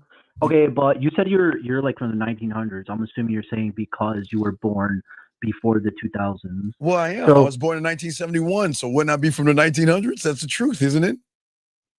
yeah, Yes, but when I am. people usually use that, they usually mean like No, horse and carriages and shit, no, and like well, no. I'm from a time where you might as well say horse and carriages because we don't have the shit you have. We had payphones and had pen pals, and we didn't have what you guys have. We had to go to the library and go to a etch a sketch, and we had to put sheets of paper down. We had to sign out library books. No, we didn't have the shit you have. Fuck, it's hey, you might as well say we had horse and buggy because if you saw our world, you'd be like, my God, they must be on some horse and buggy type shit. Yes, it was horse and buggy. It's like black and white. Horse and buggy. I mean, you know what? Hey, look, watch this. Rich people had microwaves and cable. That's how dead serious. Rich people had microwaves and fucking cable, a cable box. all right, wait, can I ask you? I want to ask you a question. So, like, okay, how were you able to transition like in this new era? Because like my dad sometimes he gives me advice about like work and stuff like that, but it's completely different because it's a different time. No. But So how it's beautiful. Great answer. how do you use the things that how do you use the things that work in the 1900s with women in nowadays? Great answer. And this is how simple the answer is. That was a question. No. I mean, not question. I answer. Great question. Excuse me. I apologize. Great question. I'm about to give you the answer. I'm sorry. That's on me. So waiting for this answer. Okay. Has a lion been a lion in 1456? Yeah, they've always been lions. Wait. Has a lion been a lion in the 1800s? Yeah. Has a lion been a lion in the 1900s? Yeah. Has a lion been a lion in the 2000s? Yeah. Is a lion still a lion in 2025? Yes or no? Yeah. So that means days change, time changes, weather changes, but the lion is still a lion, which means is that when you have the game, you operate on a different level of thinking. The world is always going to move. You're saying. Like I see the analogy, but at the same time, like lions have just been always doing the same thing that they're doing. Like you didn't have the internet or you didn't have dating apps when you were my age. I've been fucking since I was 13. So do you think they were dating apps? No. I mean, there were still payphones, pen pal. There were taxi cabs, and if you wanted to get a map, you had to get this orange book or this big ass map to find your way around. There wasn't even computers. There were phones. So it doesn't matter the time period because we transcend the time period like the lion. We can go into any time period and still be a man in that time period because the period of time does not define us. That's just us going into the reality. We all go into the same reality. We go into the same reality every day. It's just what reality are we in as we're going into that reality, if that makes any sense. Does that make any sense? Okay, I don't know what happened to him. Okay, all right, well, he called back, but okay, but I continue the show. Guys, you got a question? Put a Q, we got y'all, man, but people can't, remember, guys, I said in the Game Kings, it's this simple. There are things you know, then there are things you don't know, okay? And then there are things you don't even know that you don't even know. And this is the shit I'm talking about. Most guys, the world around you is based off of two things. It's the surface and secret societies. That's it. It's secret societies everywhere. And there are things going around you in this world that y'all don't even have privy or information to.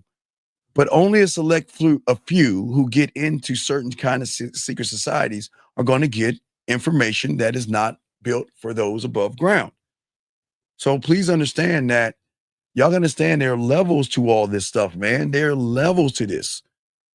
There are levels to this. There are things that y'all will never be privy to because you have never committed your mind to accept that everything you see from your eyes and your ears are not real.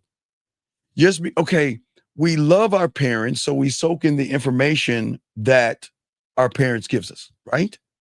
And hey, you know what, banter? You know what? I'm going to agree with you on that. Hold on. I agree. I totally, wholeheartedly agree with that. When you come into this world, banter is right. You do start at zero. That's the truth. That's the truth. I agree. Now, the difference between those that have game and those that stay at zero is what you interpret the world and what information you get in. Because we all get the same information. It's what you filter out and what you accept. And that's the difference maker. Because many of you young men don't believe in yourself because you were never taught to believe. You were taught to believe women are special and you should run behind women. And you should, well, that's dog. Greatest thing. And that goes back to, I don't mean to beat Jillian down, but that goes back to Jillian's question that she asked early on.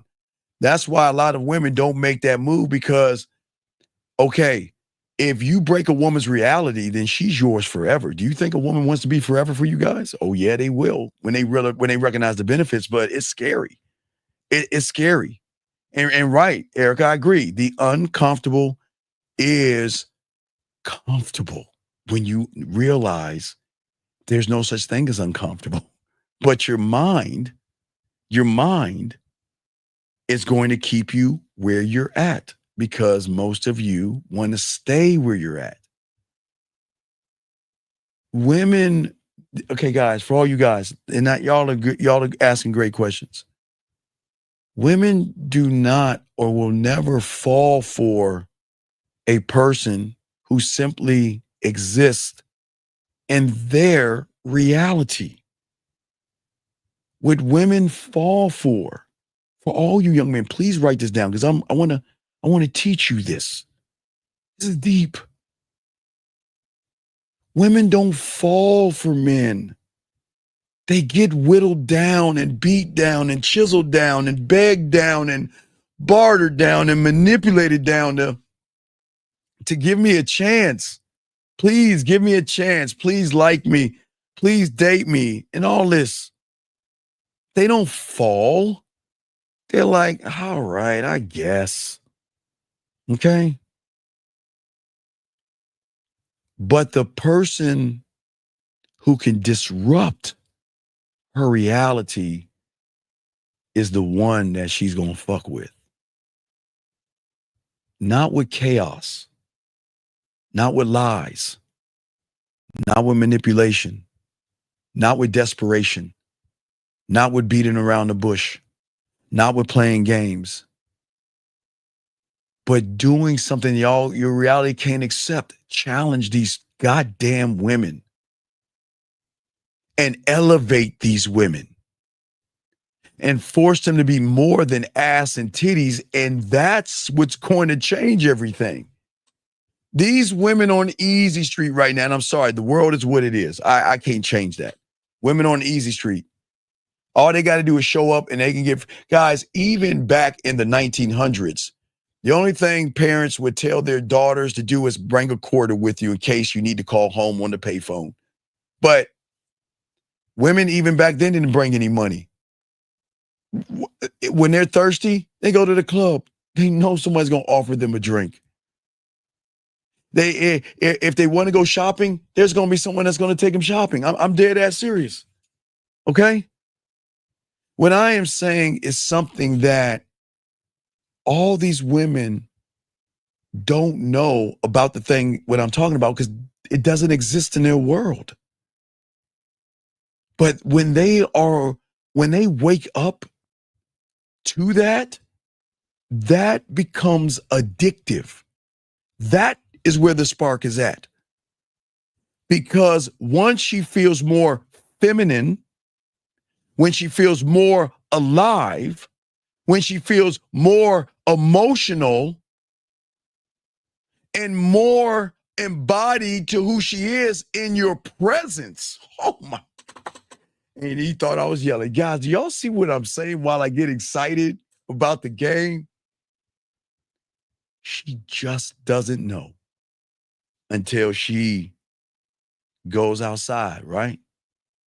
Your presence, you. She needs you, not wants you. She needs you, not because of what you offer. She needs you because of what the fuck you unlocked inside her. Oh my God, I love it. God, I love this game. Did y'all hear what I said? I'm sorry. Sorry, I got too excited. So she doesn't need you because of what you offer. She needs you because of what you unlocked inside of her. I'm sorry, I get excited. What you unlocked inside of her. Remember, guys, I am the only one that tells you she is a subtotal of everybody outside of you. Every average guy that she has dated, fucked, sucked, hung out with, dated, that's who she is. That's her concept. She has never been in love before. She's never met you before. The man that challenges her is not combative. He's an asshole. What makes him an asshole? A dick, cocky, conceited, arrogant, selfish, a jerk. Who the fuck do you think he is? Who does he think he is?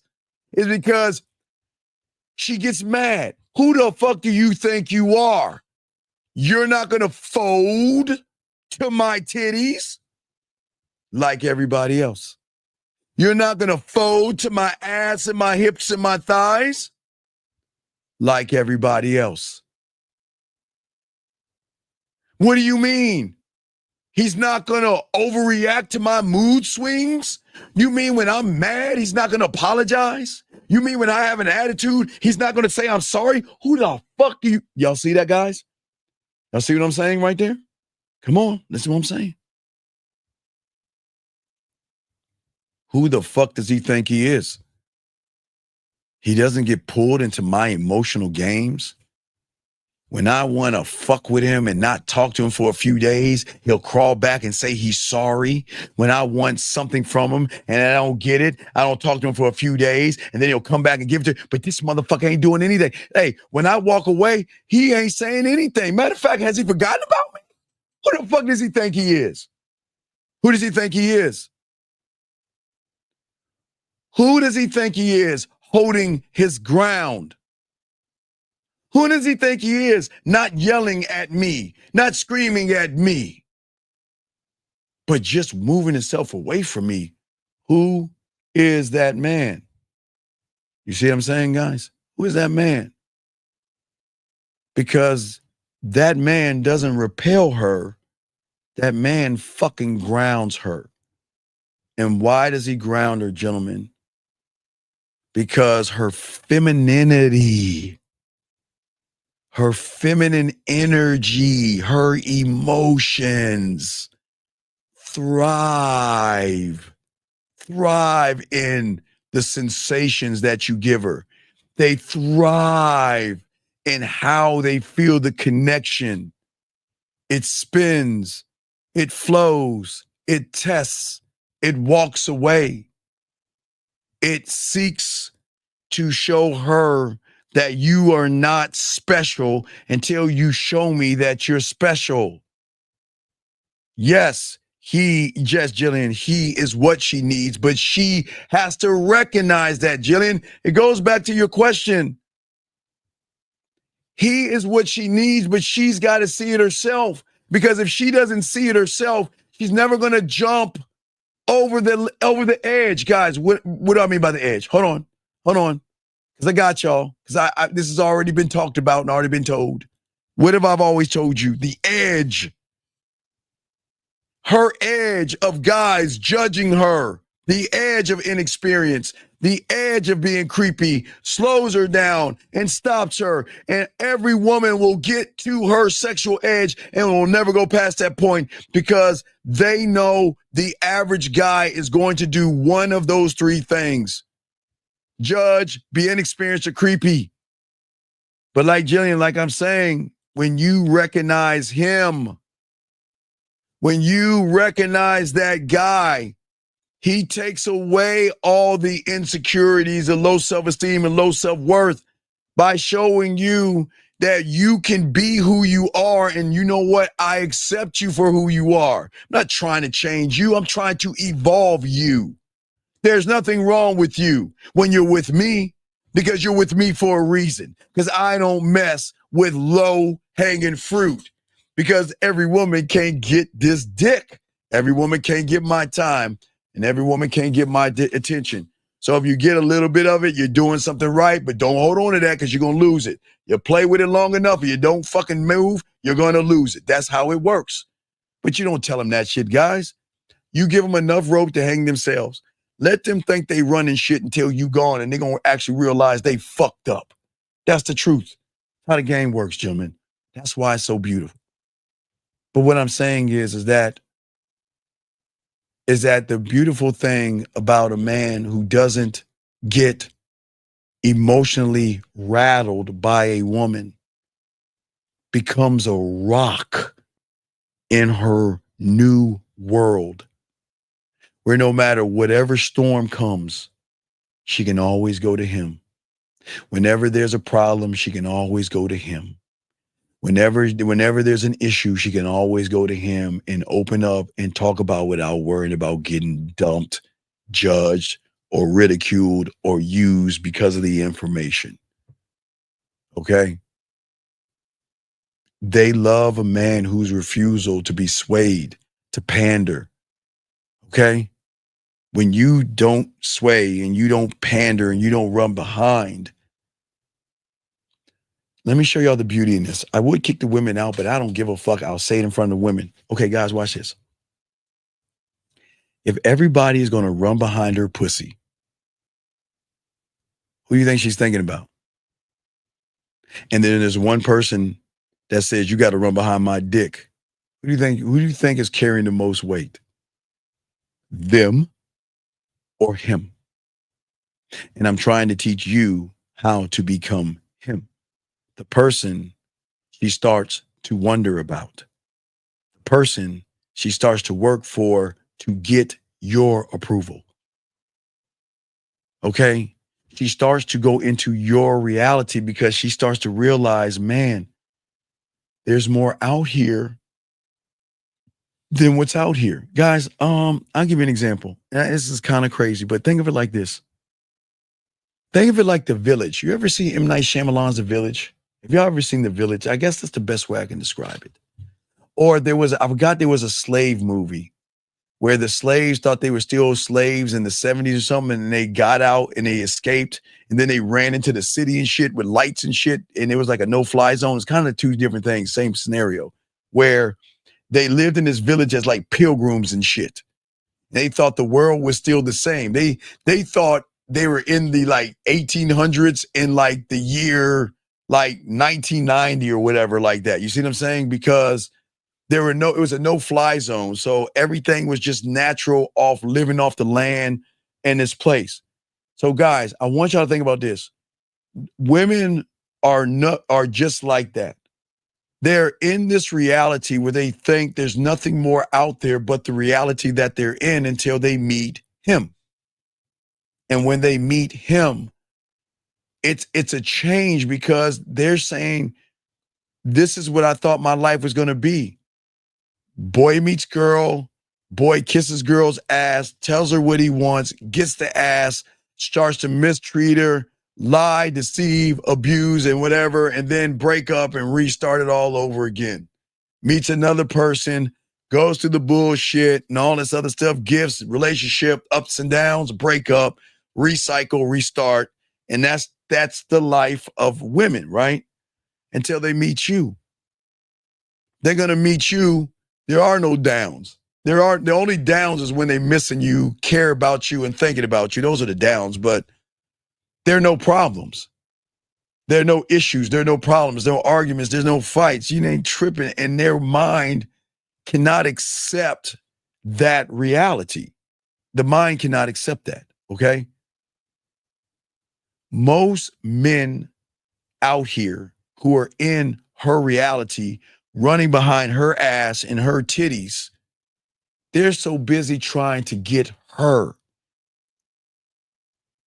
But as a man, I'm giving her a brand new reality, not by spoiling her, but by inspiring her to realize that love is not built on tennis shoes, purses and dresses and makeup and all that stuff that you believe the world is going to make you, but inspire you to love yourself through the way a man loves himself, because that's the only way she's going to get elevated, by a man who loves himself.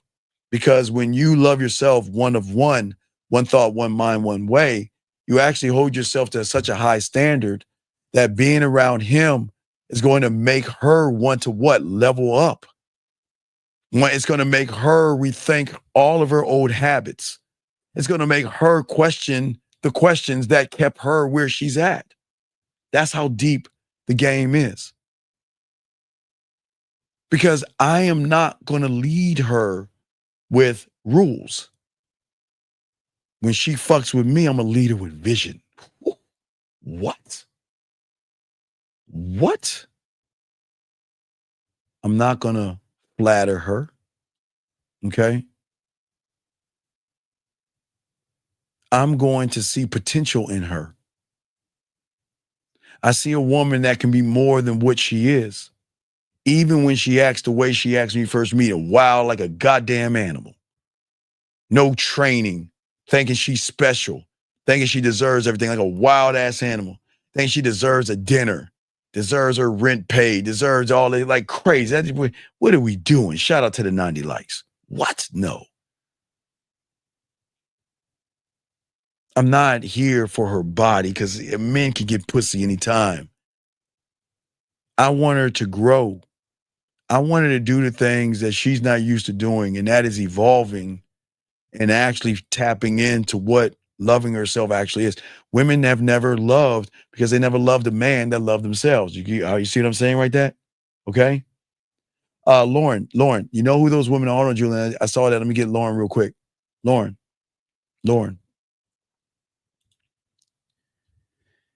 It's a woman that decides to fuck with real men.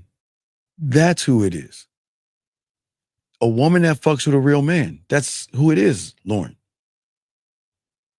These women out here, you can keep, again, going through average relationships, average guys, ups and downs, sex, relationship, anger, fights, breakups, back together, get tired and recycle and go over, or be with a motherfucking man and have your life changed upside down. Question right here. Does she ever regret meeting him because of the dilemma that creates the feeling like she's not desired the way she desires him? Well, no. She can't get the benefit until she goes out of the reality. Jillian, this is what I'm trying to tell you. I'll give you a secret of the sauce. We are not allowed to use what we have to manipulate you. We have this weird thing called honor and integrity. I'm sorry, guys. We have to honor the game, because the game is going to honor us back by giving us plenty of women that want to fuck with us as long as we honor the game. And there are rules to the game. You cannot use your sexuality and your smoothness and all that other stuff to sway her over that line. You can only give her small samples and leave it at that. And if that small sample is not enough for her to cross over, then it was never meant to be. Stay your ass where you're at and have a nice life. Seriously, that's it. But if you decide to jump over on that other side, you are going to see and feel things that you've never even thought of, because you're going to be rewarded for the thing you do freely. If you're with somebody that tries to desire you in your reality and you move outside of that reality, then he's manipulating you. That's what I'm saying, Jay. You're not allowed to manipulate a woman to fuck with you. That's the rule. That's our checks and balances. When a woman fucks with us, it's at 100 because she wants to do it, not because she has to, not because she's been manipulated.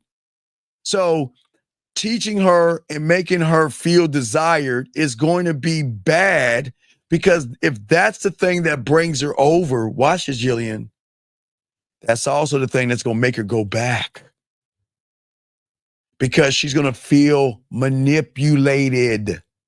And that's what's so cold about the game. When women fuck with us, they fuck with us because they want to. They want to do it. We don't say please. Fuck no, ain't nobody saying please. Come on, just do it one time. Just come over one time. Please. Ain't anybody doing that shit. Because if you get with a real man, he ain't doing that shit, girl. He's not. He's not. Okay? That's what I'm saying. Okay? I'm just saying for you guys out here, I don't know, Jillian's asking questions, and I'm shocked y'all guys are not. The women are asking more questions in here, and it's crazy to me. Guys, y'all got to step up. You got to step up. And I'll continue. Do a little bit more. But as I was saying before, all you guys out here, the thing is about submission. Okay? It's not about dominance. I told you I'm gonna have a video for you tomorrow, I guess after Rosebud. I'm driving, so I'm going to talk about the trust. But it is about the trust. She's got to trust my leadership. She's got to trust my direction, right? But most importantly, she's got to trust that she becomes better by following that man. And when a woman can feel that, guys, that's when everything gets become really emotionally, deeply, and they are going to fall in love with you, okay? Right? They're going to fall in love with you. Not because as a man, one thought, one mind, one way, gentlemen. It's not because I offer her pleasure. I can give, like Jillian's asking, the words of pleasure. A man can give a woman all pleasures, all kinds of pleasures. Pleasures beyond pleasures. If a woman is feeling pleasure and a man hasn't put his hands on her, it's pleasures beyond pleasures. But there's something greater than the pleasure, guys. And this is what makes her stay and keep coming the fuck back. Because we offer them we offer them two things, but the most important thing is not the pleasure, gentlemen. Write this down. I should kick them out so they don't need to hear this. But you know what we offer them? We offer them the thing that no one else can give them in their reality, and that is personal evolution. Oh my God. Do you see why we're so arrogant? Do you hear what I said, gentlemen? Personal evolution. Think about, do you see how deep, guys, do y'all see how deep we're getting with this game? Personal evolution. Do y'all understand what I'm saying? I'm always going to educate her and elevate her while everybody else is trying to impress her. As a man, your presence is going to raise her standard. Her standard. I'm never going to chase for her attention because I'm going to demand something of her that she never knows. When has a woman ever had a man demand? Look, they want pussy so bad. So come on, think about this. When has an average guy ever demanded a woman to evolve? Evolve, gentlemen. Let me grab this call. Area code 956. What's your name, sir, and how can I help you? 956 going once. 956 going twice. 956 last time. Goodbye. All right. So as I was saying to y'all guys out here, where your failure is at, gentlemen, is that your strategy is so flawed because you're basing it on something that's not going to get you any pussy. You're basing it on being liked. You think the end result of getting some pussy is being liked? No. I want to be liked by a goddamn guys. They're gonna like you. I don't want her likes. Don't like me. I don't want you to be attracted to me, and I don't want your love. But I'm lovable. Hey, to you, I might be an old 53.5999845-year-old man that has a dad bod and everything. But to them, I am beautiful, I am gorgeous, and I am sexy to them, not you guys. I'm just saying to the women. So what I'm saying is I don't want her I don't want her to like me. I operate on something totally different, okay? All right? That if she sees how good, how kind, and available he is for a lot of you guys out here that don't understand, is that these guys think that they're going to be rewarded. If she can see that I'm a good guy, she's not only going to like me, she'll date me, she'll fuck me. If she sees that I'm kind, she'll like me, she'll date me, she'll fuck me. If she sees that I'm available, she'll like me, she'll date me, she might become attracted to me, and then she'll fuck me. And she'll reward him with some type of connection of intimacy, right? But that's passive energy. You see what I'm saying, guys? It's being passive. All right, and this is the last time I'm going to block the call. I'm going to ask one more time. If you don't answer, I'm going to have to block the call. So I want to ask one more time because I'm a nice person. Brother. Yes, what is your name, sir? What's up, brother? What is your name and what's your question? My name is Jerome, and I just want to express my gratitude of the game you preaching, man, because there's something that you said I just love, and that is the game is you. That's true, sir. Did you have a question, though, buddy? No, brother, I just wanted to say that, man, because I truly believe that the game is connected. Like, I feel like everything is connected. That's true. I'm not going to say it's not. Yeah. Because I feel like the game is like reflected off of you. No, it's not reflected off. It's deeper than that. That's kind of like a surface thing, but it's deeper. Hey, talk to me, brother. Talk to me, man. Well, no. It's deeper. You got to be a student of that. It's like me giving you like you're sick. I can say if you're coughing, you got a code. If you sneeze, you got a code, right? Right. Anybody can say that, right? If you cut yourself, get some Neosporin and a Band-Aid, right? Anybody can play doctor, but if you get in an accident and you need surgery, you better not come to me because I'm gonna got that right. I'm gonna say get some gummy bears, some paste, and some fucking I don't know, soup, and we'll try this out. But see what I'm saying? So in order to say what you're saying, there's layers to this. So you gotta learn the game. What you're saying is right, but you're saying it from the perspective of Band-Aids and you have a cold and you might need some Theraflu or some Neosporin. You know what I mean? Right. Okay. But I appreciate it. So you have any other questions? I appreciate the comment, but do you have a question or anything? Oh, no, my brother. I just want to express my gratitude. Brother. Okay, well, yeah, if you have a question, feel free to call in, but I just didn't know. Yeah, don't listen to the radio, the show. Just stay on the phone. When you call, stay on the phone because it's a tape delay. Okay, buddy? All right, brother. All right, thank you, man. Appreciate you. Respect to you. Thank you for the call, sir. I appreciate it. That was kind words. I got a question right here, gentlemen. Question right here. Let me see here. This gentleman said, do you suffer for your purpose every day? Yeah. I hate talking about this. Yeah. So part of this that I always tell you the good, but I do want to tell you the bad. Yes, you're going to suffer every day for the rest of your life. And I'll explain the suffering. Suffering is when you evolve. You have 23 hours to not only be in love, fall in love with yourself and connect with yourself and desire yourself on so many levels that you got to let that person go and break up with that person to move on to the new you. So you're always going to suffer because you're going to evolve. So our suffering's a little bit different. Eric code 418, sir, how can I help you? What's your name? What's your question? What's up? Yeah, what's up, Steve? It's Enzy, 20 years old. Okay, buddy, what's going on? How can I help you, man? What's up? Yeah, so I had a question. So you was talking about personal evolution. Yes. I think so. What's up, Yeah, I buddy? believe so. Yeah, so I was thinking. So I just want to get a clear understanding of it. So does it mean for you to show that to that person, to her, you need to be that for yourself? So you need to master being uncomfortable Yeah, for yourself. you can't show what you're not. See, okay, remember, you can't show a woman something that you're not. That's why women don't fall in love. They fall in like. You can't show her something you're not.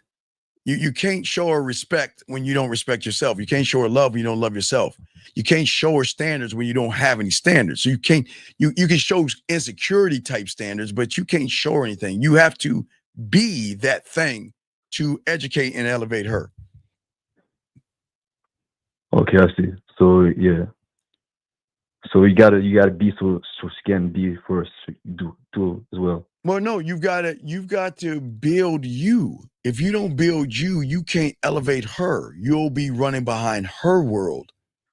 And you'll be built up by her crumbs that she gives you, her pussy crumbs. So I'll be in her reality and not Yeah, her being mine. You can never, no, exactly. Okay. Okay, so I understand. Right. So, see, women are, okay, I thought you just hang up. I'm going to continue. But see, the thing is about these realities is that when you earn this, that means when you go into his reality, there's nothing wrong. He can tell you you're amazing just the way you are. Because guess what?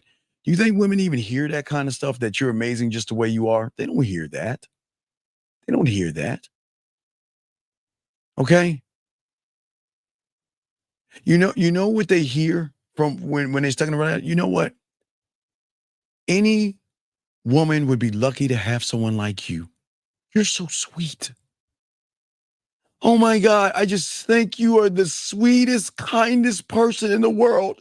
It's just that I just see you as a brother. You're not like other guys out there, but you are so, you know what? I've always wanted to have a gay best friend or a brother. Do y'all really want that in your life? Do you really want that? Nobody is going to elevate her the way a man can, okay? All right? That's what I'm saying. Because I'm not trying to win her. I'm just trying to wake her up. Okay? A woman is never going to remember you guys if she didn't grow through the experience of you. But she can't, guys, when you're below the woman, you can't grow. When you place yourself below the woman, you can't grow. With you, she was with you. She never changed. She's still a fucked up ass woman with a goddamn fucked up ass attitude. On to the next guy to continue the attitude back and forth. Let me get this question right here. Guys, got a question? Please put a Q. Lines are open, guys. We got you covered. We're going to do probably another to the top of the hour. We're going to go in about another 40 minutes. So we're going to kick it for another 40. Then we're going to wrap it up. But anyway, is confidence and arrogance the same? But confidence is humble and no. Look, okay, no. F name, big guy, listen. In our reality, we don't look at confidence and arrogance as anything. They're just words. They're okay. For the person that says what you're saying, and this is your problem, big guy. Now I'm going to teach you something. The person that says what you're saying is the same person that believes in fear, fucking rejection, anxiety, passive, and shy. Because what you're doing, you see, what y'all guys understand is when you label the negatives, you also label the positives. And by labeling that negatives and positive, what you're doing is you're saying that these things influence me. And that's what's so bad, big guy. That's why we don't look at the world like, I don't look at arrogance and confidence.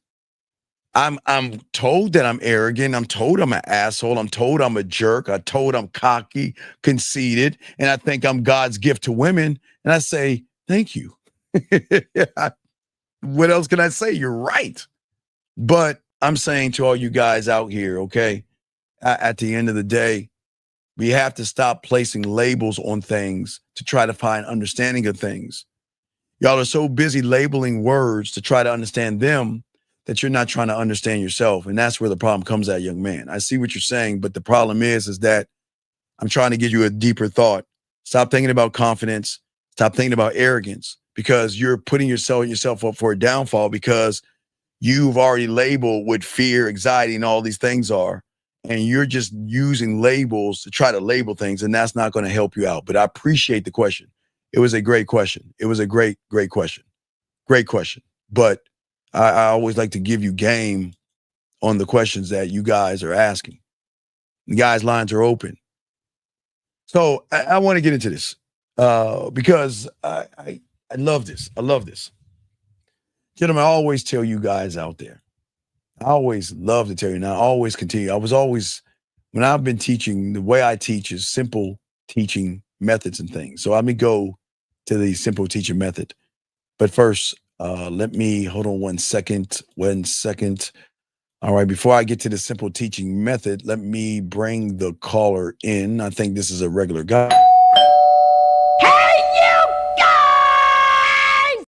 Okay, area code 610. What's your name? What's your question? What's up, buddy? Yeah, this is Shaw 24. So when you say stop labeling things, you're saying just be instead of looking at things from your reality of fear. Well, all right. So let's look at it. Okay. So, all right. So what people don't understand, okay? Let's look at your reality, okay? Now remember, your reality wasn't created when you went to the egg. You didn't have conscious thought. That's what we're tapping into the thing that got you to the egg. Okay, when you came into the world, you didn't have conscious thought, right?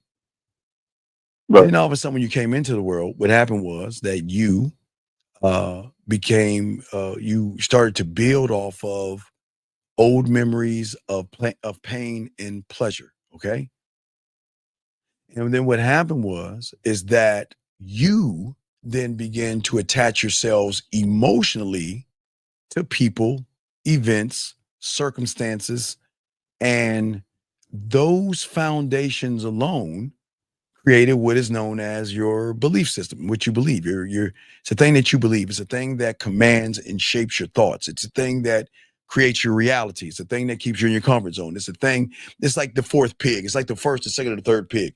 You created a reality, right? Okay. And all the things that you created because you labeled shit, right? Those things influenced how you delete, distort, and generalize your day every single day. Now we're gonna get deep here. I got you. Okay, hold on. That'll lock in the question from Nelson. Nelson, I got your question 1 second. I'll get your question second, Nelson. But as I said before, I want you to think about what I'm saying to you, big guy. So I'm not done. So what you don't understand is everything you believe is your truth.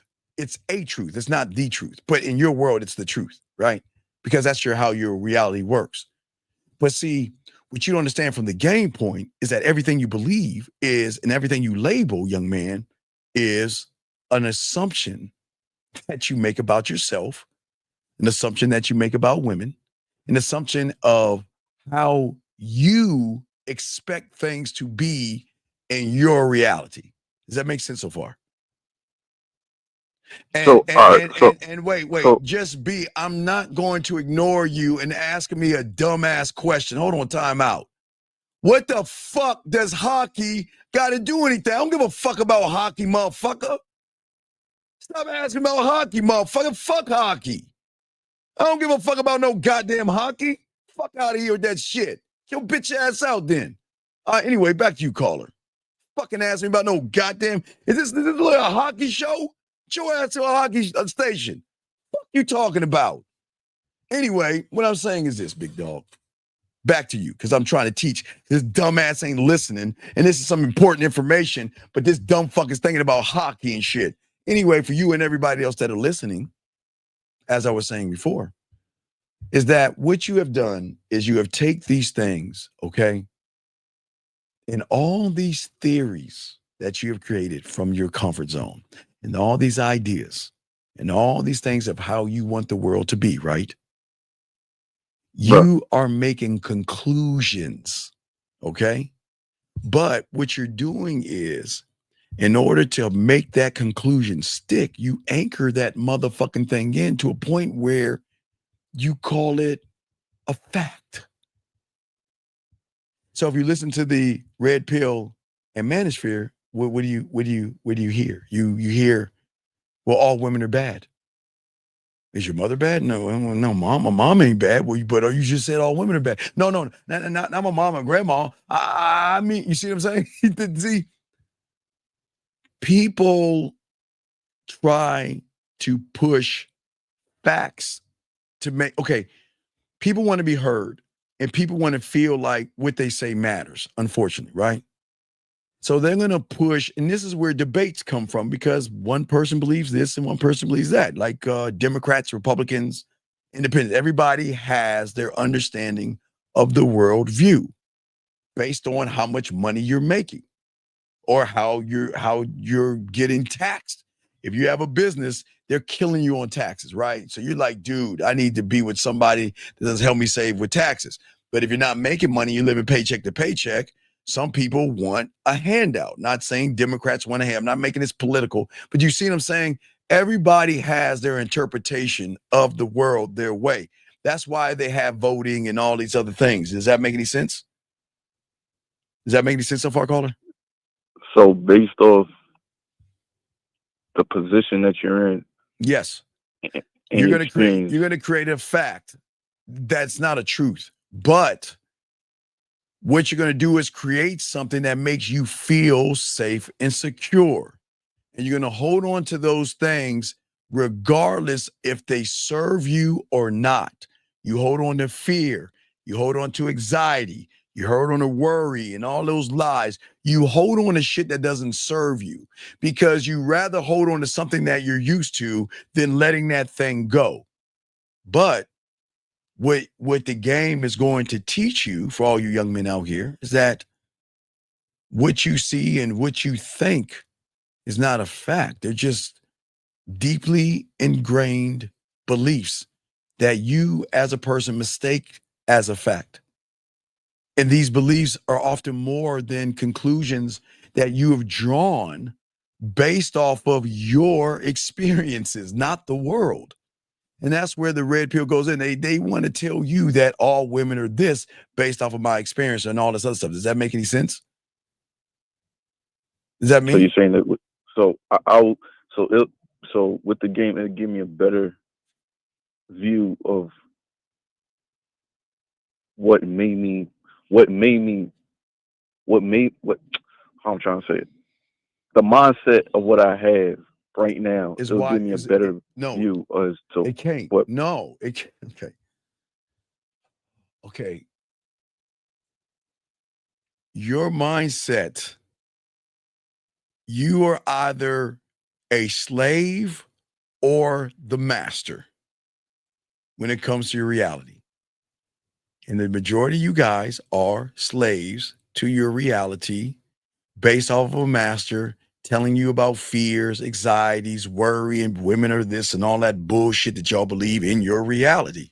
So you are like the third pig, you are a prisoner of your own world because you are a slave to your own thoughts. You have a mythical master. There's just a voice. You've never even met the motherfucker before. It's just a voice. But that voice has so much power that it holds you down and holds you back. It makes you scared to talk to women. You have fears, anxieties. You believe in all that shit. So you're a slave to your thoughts. Okay? But when you learn game, you become a master. And I have my own slaves. And I'm not talking about slavery, but I have my own cult that I am the master of. Does that make any sense? So with the game, With the it game, gives you a better. with the game, I am okay. I can be a slave to my thoughts or be a master to my reality and have workers or slaves or whatever I want to call them motherfuckers, but they're here to do one thing and serve me. My scribe, my marketing team, my film room, my judicial system, my compass, my time, my blacksmith, my marketing team, my culinary school, my guide, my studio, my, me, my. Do you see what I'm saying? That's the difference. Okay. That's the difference. I am not a slave to my thoughts. I am a master of my thoughts. Because I don't believe in that fucking fear. There ain't no fucking boogeyman under your goddamn bed, and women are not scary. You don't need a nightlight. But in your reality, you feel that there is something so amazing about women that my heart starts to pump, and I start to get nervous, and I feel that she's going, what the fuck? What? Are you a master thinking that way? No, you're a slave to your thoughts, and that's just what it is. It doesn't make you a bad person. That's just the truth. You're a slave. You're either the master or you're a slave to your thoughts. That's it. There's no middle ground. And you are a slave to a master that you don't even know. Fuck. The one cracking the whip is fear. And there ain't no such thing as fear. The other one cracking the whip is rejection. There's no such thing as rejection. But in your world as being a slave, all that shit is real, man. You think fear is real. You actually think that shit is real. But that's your world. So when I'm coming in here saying all this stuff, I sound like I'm the crazy one. There ain't no fear. Y'all like, man, this motherfucker must be crazy. He go tell us ain't no such thing as fear. And fear will be like, yeah, you right, man. It can fuck him. That's how y'all be thinking, right? Right.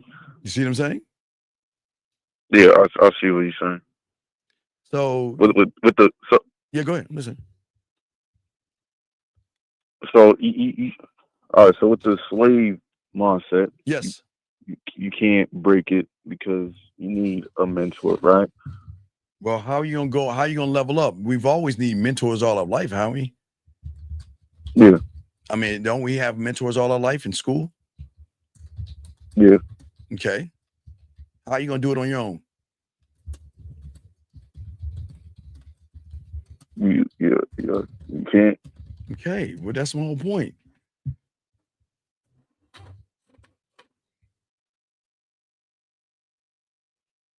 The thing is that there's a code that you have when you get in the game. I own me. And if I own me, I own my emotions. I command my state. I command my mind. I move by vision, not impulse. You see what I'm saying? Your failure is that your feelings run the show. You are guided by how you feel in the moment, not for what the fuck you stand for. You feel anxious. You apologize. You feel rejected. You overtext. You feel infatuated. You chase. You beg. You barter. Your emotions, your feelings control your goddamn behavior, right? And you justify it by calling it honesty or vulnerability. Do you see that, what I'm saying, how deep this shit is? So when you're saying vulnerable, so when I'm doing it, I'm saying vulnerable and all that good stuff. That's like putting a rug over it. That's the excuse. There's nothing wrong with having emotions, but you are emotional. Emotional reactions, right? Without discipline, they're weakness. Weak. When a human is led by his feelings, he becomes violent. I've told you guys, if you should not be in love.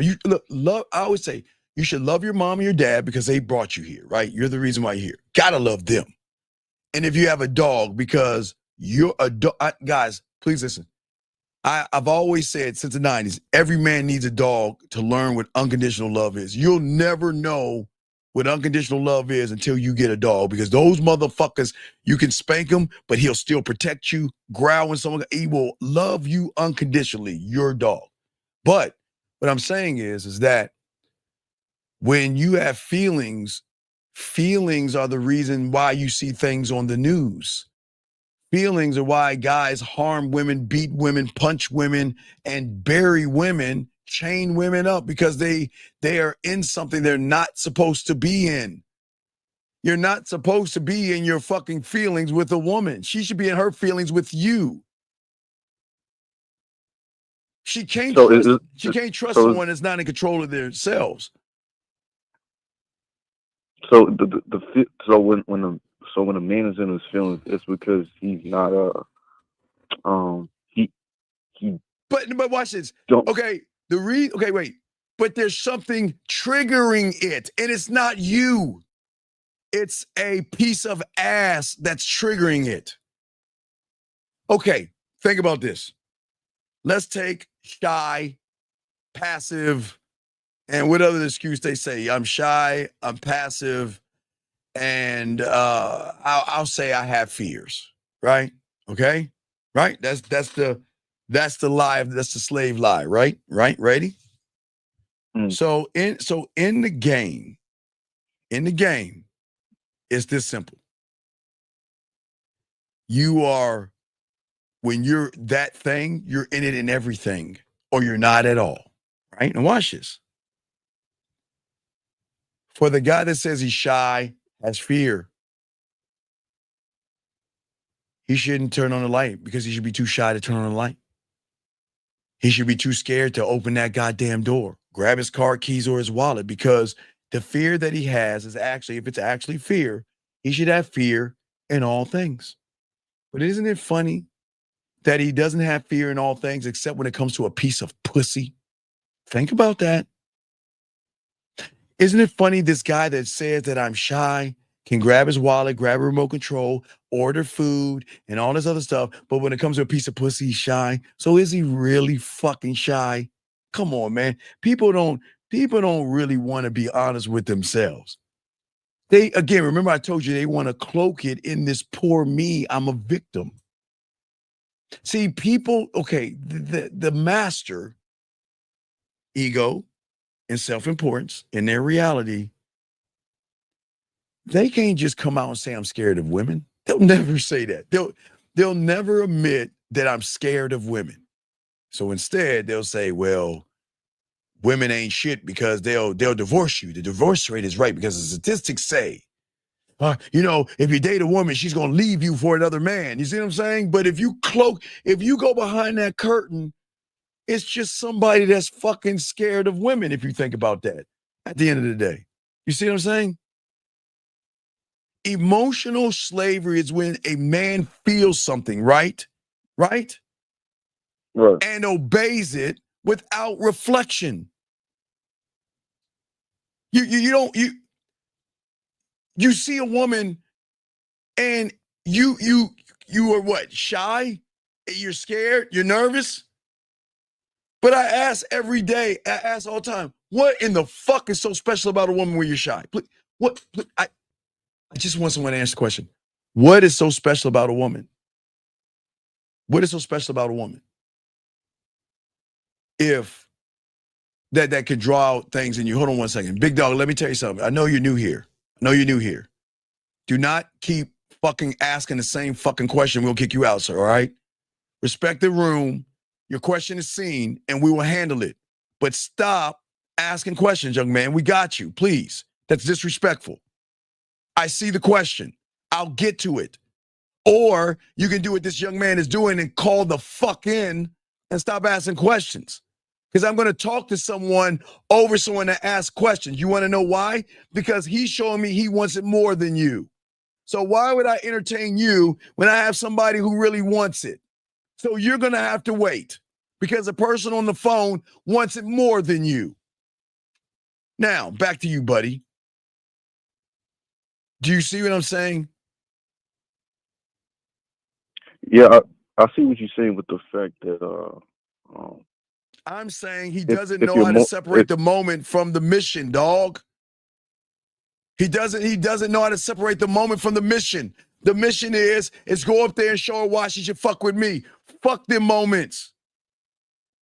Fuck them moments, man. But see, it's easy for me to say because I know they're saying, well, Steve, it's easy for you to say. Well, you goddamn right, because I'm a student of the goddamn game. You're not. So you can't see what the fuck I see because you choose to be exactly what you want to be. Okay, the guy that called it earlier, remember? He said, Steve, is it okay? Should I just pay for pussy? Yeah, you should. I mean, Steve, I just get fat. No, you pay for pussy. But no, Steve, I want you to hear me. No, I don't need to hear what the fuck you got to say. If you feel that you got to pay for pussy, pay for that shit. Nobody wants to hear your fucking excuses. Pay for that shit. That's the mission. Nobody want to hear the moments and shit you got to say or your reasoning. If you want to pay for pussy, be human. But the man who has one thought, one mind, one way, is that I feel, not for a woman, but for myself. I don't act from a feeling. I act from my values, my laws, my mission, my rules, my principles, my narratives, and my mission statements. I am the ultimate computer because I don't give a fuck. Look, I'm not saying this to be mean. I don't give a fuck about women like that. I don't care. Dog, I wish I could give a fuck. I don't know the first thing to do to give a fuck. You want to know why? Because the only way I'm going to give a fuck is she's got to give me a reason to give a fuck. You see what I'm saying? She's got to give me a reason to be worth my time. She's got to give me a reason to be worth my attention. She's got to give me a reason to be worth my respect. And then if she's lucky enough, she might get this dick. Says just like that, it'll never be any different. She's got to earn me. Earn me. Do you see what I'm saying? Yeah, for the fact that you're rooted in yourself. Yes. Because a spike in anger doesn't justify an outburst. A moment of doubt shouldn't shake my fucking decisions. A wave of desire shouldn't lead me to blindly pursue. How can I do? Okay, if I'm married to me, right? Why would I cheat on me like that? I am a king of my world, not a servant. And this control that I have, and I'm trying to teach you guys, this isn't cold. I'm not heartless. This is my command. I control when I engage. I control when I detach. I control when I make my motherfucking moves. My feelings don't own me. Fuck my feelings. I ain't got no feelings in this shit. Dog, I did as honest. The only time I feel is when my Cowboys lose, I get shot in Call of Duty, or I lose a game of Madden. I'm fucking feeling some shit. But a woman? Fuck out of here. A woman. Fuck no. That is not going to happen over here. Because guess what? At the end of the day, she can test me. Yes. She can emotionally try to bait me. She can cry. She can have an attitude. She can scream. She can push my buttons. But guess what? I'm going to stay who the fuck I am and stand on my square. And I'm just going to remove myself from this motherfucking situation. I don't give a fuck. Because my presence is going to break her script. Because she's not used to a man who isn't a slave to his fucking feelings. She loves the man who is a master of it. Does that make sense? Because it's at that point, if you wasn't your feelings, it would be like talking to another woman. Yeah, it's like your girlfriend. Women don't want girlfriends like that and shit. They don't want girlfriends like that. They want that guy to say, you know what? You do this shit again, I'm gone. They want that guy to say, you know what? You keep doing that, I'll make you play with your pussy, but I ain't gonna make you come. You'll lose. It's a punishment. I'll talk all that shit and build you up to a nut, and then I'm gonna hang the fucking phone up. You know I'll do that shit. I got ways to punish him. It fucks him. Hey, would you go get? You gonna get mad? Well, hey, where you gonna go? There's the door. You don't like it? There's the door. Show me some attitude and see what the fuck I do. I do not give a fuck. I will drop you as quickly as I raised you and not give a flying fuck because you have to earn me. Because here's the thing, if you were well handled, treated well, not lied to, not manipulated, not deceived, nobody's playing games with you, nothing but honesty and no arguments, who the fuck do you think you are giving me an attitude? Fuck you. You see what I'm saying? Because y'all probably think, man, Steve, that's some mean ass shit. But wait a second. I asked you a question. If I don't argue with her, I give her free will, tell her to see who she wants, date who she wants, do whatever she wants to do. Call me when you want to bust a nut. I'm not gonna argue and fight with you. Who the fuck do you think you are giving me attitude when I'm giving you all the benefits you never had before? Fuck you. And I don't even mean that to be mean. You see what I'm saying? Yeah, the fact that you're true. Because I'm a real And motherfucker. Listen. I am only gonna be what I am. I'm not gonna change for her. If she doesn't change for me, I'm gone. She's got to do so much work to get me because she's not the only one trying to get me. And that's where the competition comes in at. She knows there are other women out there. And she's gonna do everything she can to get up in that slot. Oh, they want to get in that top 5, dog. Because that's when they get the benefits. and that's something that you created. Oh, you motherfucking right. I haven't created anything but that. I'm a master of who I am. I'm not emotional. I have emotions, but I'm not emotional is a triggered feminine thing that guys do. You're not supposed to be emotional. You're supposed to have emotions. Being emotional means that there's an outside entity doing something to you that is fucking you up so bad that you got to act more like a goddamn woman than a man. Man ain't doing no shit like that, dog. And nobody's moving like that, man. Does that make sense? Yeah, it does. But so you're saying that what caused the emotion is but what started that emotion? You started the emotion the day that you were playing with your Tonka toys and shit or your action figures, whatever the fuck you were doing. And then one day you saw some little girl in school. There was something that triggered in you that gave you this weird ass feeling, and you didn't know what that feeling was, so you labeled it as fucking fear. There was a point in your life where you wasn't looking at girls. And then one day as a kid, I'm not being pedo, guys. I'm just explaining something. When you were young, something happened when you saw somebody that you were interested in and you didn't know how to communicate it. So then you created the fear right there, man. There are guys that there are two roads you can take. The guy that has it, everybody goes through that thing. You see that girl for the first time and something triggers in you, and you're either going to go towards it or you're going to run away from it. And those that go towards it become bad boys, assholes, and jerks. And those that run away become nice guys, good guys, and guys who ain't getting no pussy. Gotcha. All right. That's it. That's all I got. All right, man. It was a great call, man. I appreciate you, brother, okay? Good call, All okay? right. Respect to you. Thank you. All right, guys, let me go ahead and get these questions in real quick. Let's see here. Nelson first. Nelson says, he says that I've been interacting with a woman. She's saying, do you talk to all girls like that? What does this mean?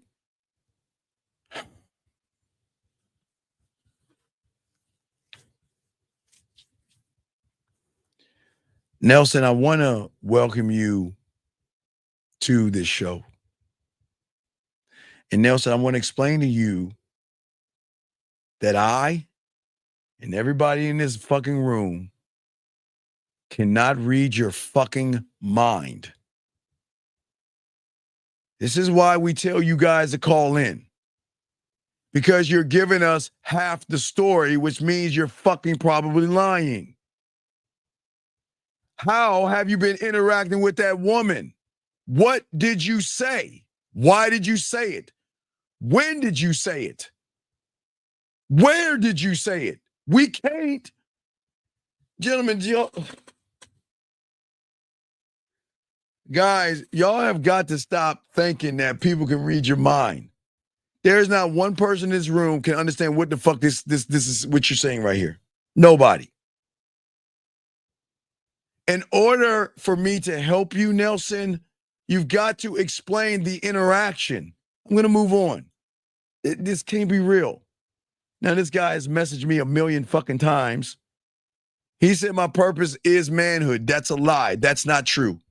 And I'm going to tell you why you're lying. I'm going to tell you why you're lying. I'm going to tell you why you're lying. Lauren, God damn you, Lauren. Lauren, you took my thunder. God damn it, Lauren. This is why, Lauren. This is why I fucks you. Lauren, this is why if I ever saw you, when I see you, I'm going to pat you on your ass. And I say, you know what, Lauren? This is because you took my fucking thunder, Lauren. Pat on your ass. If your purpose is manhood, you be calling the fuck in. But young man, you're new here. So let me explain something. When you say shit, we don't buy shit on paper. Your actions going to tell us exactly what the fuck you are. And if you don't call in, what you're saying right here is a fucking lie. So I'm going to stop. I'm not even going to read what you're saying because you're lying. Your purpose isn't manhood. Your purpose is to bird watch like everybody else. Now, Lauren, don't worry. It ain't going to be a hard smack. I mean, I might like to smack it to get a ripple. I like the ripple, but it won't be hard. It'll be like a light pop going from the bottom up. It'll be a light pop up. I just want to let you know, Lauren. Let me get this question right here. Can you break down why you can't love somebody else? What the fuck do you mean break it down? What is there to break down? Motherfucker, you can look, dog, you don't even like your fucking self. How can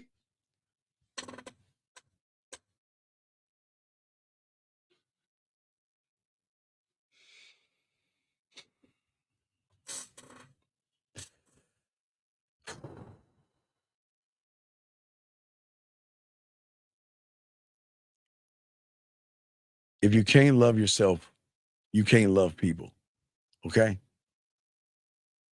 And what you call love is a weird, creepy ass infatuation for somebody that you look at them better than you look at yourself. I didn't say your parents.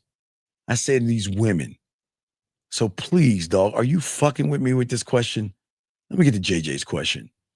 I want to know more about tension. Is it that you don't have tension because you are the tension? No. I create sexual tension. I create it. I just told Lauren I'll pop her in her ass and look at the tension I created. That was just light banter. But if another guy said that to Lauren, you know what she's saying? Don't talk to me that way.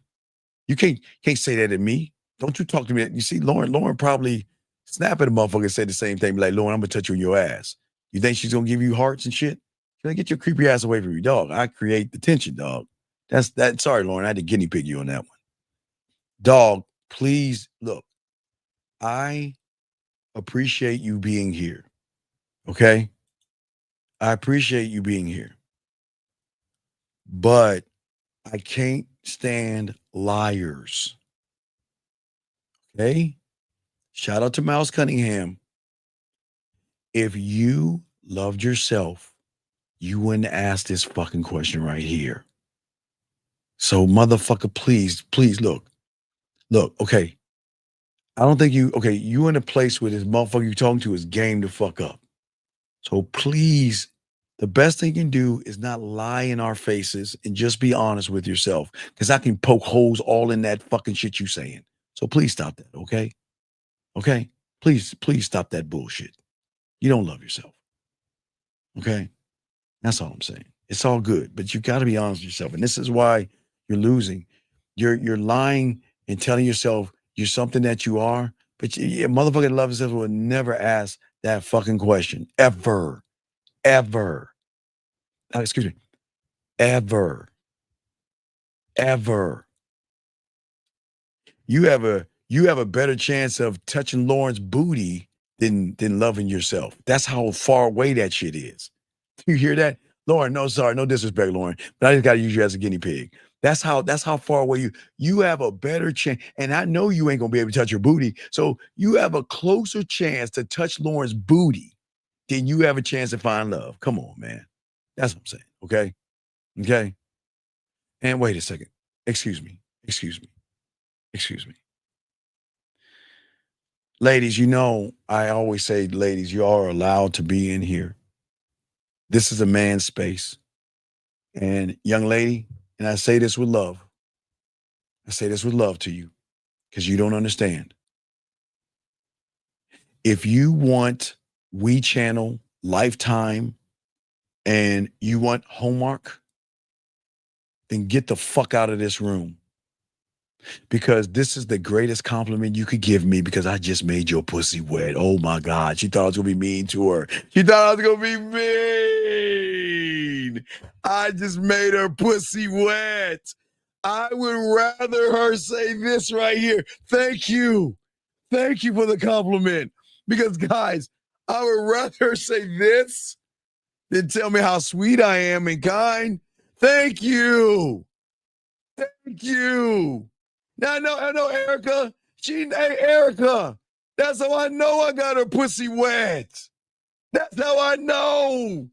Guys. Gentlemen. Erica, you got it, girl. You got it. And honey, I know. Hey, guys, check this out. Check this out, everybody. Check this out. If what she was saying was true, she wouldn't be in this motherfucking room. Guys, I'm undefeated in this game, man. Gentlemen, this is why I keep telling y'all, man. Nah, dog. She can't make up her mind because part of her wants to hate me, part of her wants to love me, and she hates the fact that she's loving me, and she's loving the fact that she's hating me, dog. Come on, CG. This is what we talking about. This is what we talking about, man. See, guys, I'm trying to show you proof. This is what you want women. You want women to call you disrespectful asshole because you know what she's saying?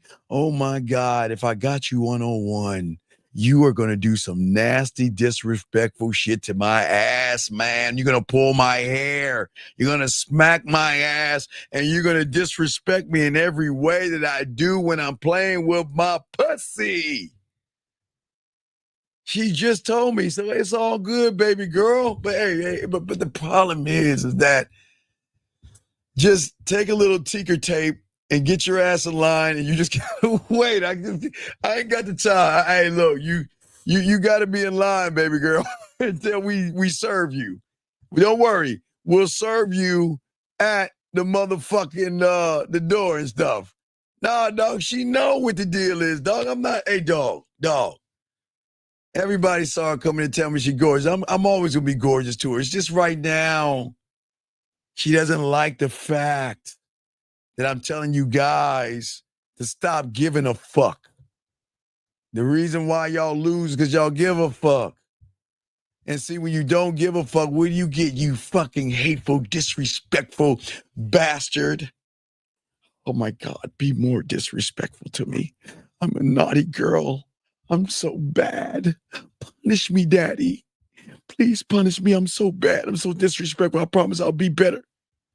That's how I'm making her play with her pussy right now, by disrespecting her ass, and they would love it.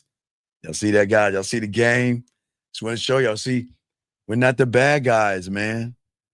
It's just that women love how men talk. I'm not saying I make all they pussies wet, but goddamn it, I know they think about this motherfucking dick. They think about, damn, what would it be like to be with a motherfucker like him? He is so goddamn arrogant. Man, if I gave him that pussy. You see what I'm saying, dog? That's what I'm saying to y'all guys out here, man. That's what I'm saying to soak up this game. Last thing I want to say to y'all guys out here, because we gotta wrap this up for y'all guys out here. What I want to say to y'all guys out here is that, listen, man, emotional safety without emotional stimulation will always be boredom. Do y'all see what I'm saying? That's why old girl said what she said, because I'm stimulating her motherfucking pussy. Hey guys, I didn't say that pussy. I said this pussy. Guys, if you can invoke something out of a woman, you see what I'm saying? Invoke something out of a woman and make her say that, God damn it, man, you doing some good shit. Because guess what? It's the same woman that came, Erica's right, same woman that talked all that the sweet nothings to me. Hey, what's going on? What was it, gorgeous? What's going on, gorgeous? See that shit? See why I didn't answer that? Because I expected her to call me gorgeous because I believe I am gorgeous. So you're not telling me nothing I don't know. But you saying I'm disrespectful. Ooh, man, that's a pussy playing. That's saying, yo, let me get on the back end with you so I can disrespect you and make you come. See how that shit works, guys? See how that shit works with the game? That's the beautiful thing about the game. And women are going to hate you guys for this because that's what creates sexual tension. She cannot not stop listening to me. You see what I'm saying? Lauren, she wants more than attention. She wants to know what it's like. What is it like on the back end? He's talking all that shit. Guys, please, gentlemen, let me tell y'all something. Hey, Lauren, because I was hammering you, I'm going to try to exclude you in this, but it's going to be very hard, Lauren. But, gentlemen, the women that listen to these men talk all this shit, one or sometime in their life, they're like, dude, what would it be like if I was one-on-one with him, naked in the bed, playing with myself, and he was on the phone talking all this shit he talk on the front end? What would it be like? What would it be like? I want to experience it. What would it be? But you know what? I gotta be good. I gotta hold back. I gotta calm down.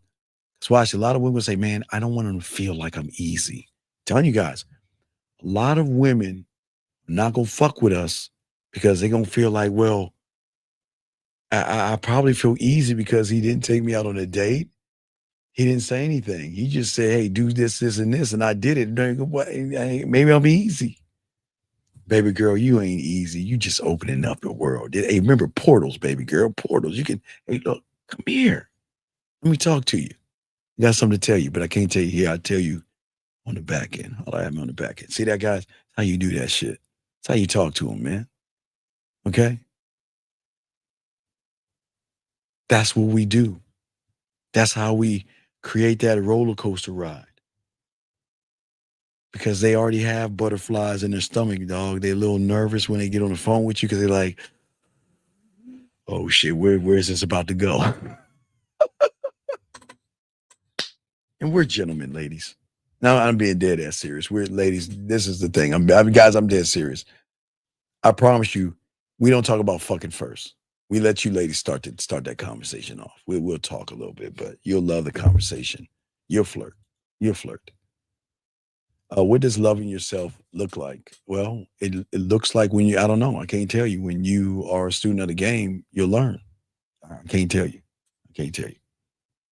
But I can tell you what some of these women going to be doing. Guys, y'all know how it is, man. And ladies, if you touch yourself to me and masturbate, I just want to know where it's going to be at. Ladies, just email me. Just let me know what is the scene. Just set the scene for me. That's all. I just email me and say, well, the scene is the beach. The scene is the storm. Just set a scene. That's all I'm asking, ladies. Y'all know how to get at me at the Man Mindset. I'll let your boy. That's it. YouTube, the Man Mindset. Just tell me. Talk to your boy. But anyway, for all you guys out here, we got a show at Rosebud tomorrow. Okay, for all my dogs out here. Appreciate you guys. Thank the ladies for being here. Ladies, this is for the guys, but it's also so you ladies can see how assholes really work. Because guys, we're so cold, we can tell them this shit and still get the pussy because they're not used to people believing in themselves that way. Okay? That's all we're saying. Lauren, what are you humming about? What is this? What does mean? What does that mean? What the fuck? What does that mean? What is she talking about? What's she talking about? Come on, man. Hey, and also, ladies, what stays in Vegas, what happens in Vegas stays in Vegas, so don't worry about it. quietly. Shh, don't say nothing. Just do it quietly, ladies. Nobody will know. It'll be our dirty little secret. Anyway, guys, if you guys want to learn the game, begin the process of game, start off because we are so close to Mouthpiece 101. Then we're going to open up the school. So we just want to make sure, okay? So we're going to kick off the game tomorrow with Rosebud around 11 East. Kick that off. And then I'm going to drop a YouTube. I'm going to drop another YouTube. So we're going to keep giving y'all game, though. We're going to keep dropping tons of game. We're not going to stop giving y'all game, okay? We're going to keep pushing the pendulum. So we do appreciate you guys. And we ask for all you guys, just take moments to appreciate yourselves, okay? If you need to get me, send me an email. And only ladies, man. Ladies, just if you want to say hi, you can say hi on IG. And I'll say hi back. But you got to be a lady. I don't say hi to guys. So please, just ladies, okay? Just the ladies.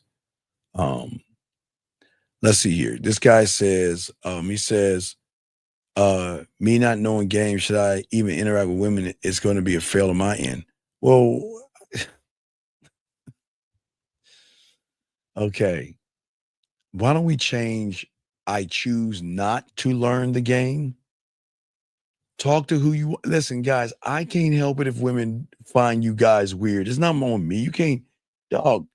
Do whatever you want to do. Look, what I told the other guy earlier. The game is not for everybody, Chris, okay? Sometimes ducks gotta quack and eat grass, okay? Sometimes you can't be a meat eater. So maybe you just stay in your lane and realize that I don't want to learn the game. I'm either going to be asexual or I'm going to hang out with women. That doesn't make you a bad person. That doesn't make you a bad person, okay? So if you don't want to learn the game and you feeling this way, be who you are and be proud. Nobody's going to knock you for that. I promise you. Nobody's going to be mad at you here.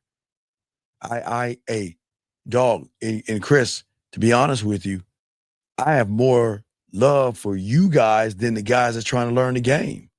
These motherfuckers trying to learn the game, trying to learn game. Man, I appreciate the work you're doing, dog. Let me get this last call before you end up. 647, what's your name? What's your question? Hello, this is Matthew Steve. What's up? What's going on, Matthew? How can I help you? Last question. What's up? What last call? What you got, Matthew? Yeah, I have a quick interaction that I had, and I wanted to go over it and see. All right. Like, I kind of think, all right. I kind of think I know where I fucked up, but I want Matthew, to know exactly. just go ahead. All right. What's up? All right. So I walked up to this lady. I said, "Excuse me, my name is Matthew." I said, "What's yours?" She said her name. Then I said, "The reason I came over here is because I would love to take you on a date." And she said, "Really? How old are you?" So I said, "I'm 24." And she said, "Well, no, what right do you there, do?" right there. If a woman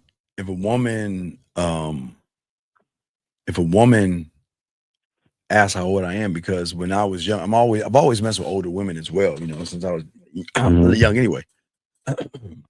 So I remember I was 22. I think she was 29. I picked up a job at the mall doing like mannequins and shit like that. And I was taking a bus. You remember I had to take 2 buses and shit, do all this shit. So she was a manager there, and she wanted this dick. And she came up to me and asked me how old I am. You think I told her my age? You know what I told her? I'm an adult. I don't have a problem telling you. I'm this old and whatever. I forgot how old I was at the time, but at the end of the day, I'm an adult. And I looked her in the eyes saying that, look, meaning I can do adult things. So, but okay, yeah. What's the problem? Okay, so like you said, we should have stand on our age. So I was like, I'm 24. Right, but you're still an adult. Okay, it's okay for you to say 24 because I know what she's probably gonna say. Well, you're too young for me or some shit like that. Right. So why do you think I said we can do adult things? Because I'm gonna squash that shit she's about to say. Okay, so this is what I did. I said I'm 24. Then I said, but the last time I checked, we're adults and we can do adult things, right? I said it in that order, right? Then she said, then she went back to but okay, so what do you still do? Then I said, it doesn't matter what I do. What do you mean do as in what? What do you still do as in what? Like job. Like I assume she meant job. No. You know what my job is at this moment, my job is to show an older woman why she should get with a young man. That's my job. I'm not telling no woman my damn job. It's none of your business. If a woman asks me, hey, guys, get your crayons out because no one's going to tell you this. If a woman asks you what you do for a living or what your job is, my job is to show the woman that I'm talking to or on a date with why she should get with me. That's my job. You don't give women the answer. You don't have to tell women that stuff, but go ahead. So she asked your job, and what did you say? Right. She asked me my job, then I said, it doesn't matter what my job is. Matthew, you shut the fuck up and stop lying and go on. Every time I say something, you keep repeating what the fuck I say, bitch. Stop lying. Just No. This is what I said. No, this is what I said. Just finish the whole goddamn thing, because just finish, man. Yeah, Go ahead, man. Yeah. I don't mean to like finish, Matthew. Please finish. Right. So I said it doesn't matter what my job is. What matters is if you're gonna let me take you out on this date. That's what I said. Then she was like, maybe next time. So like, I'm kind of like looking for like where I fucked up, in a sense.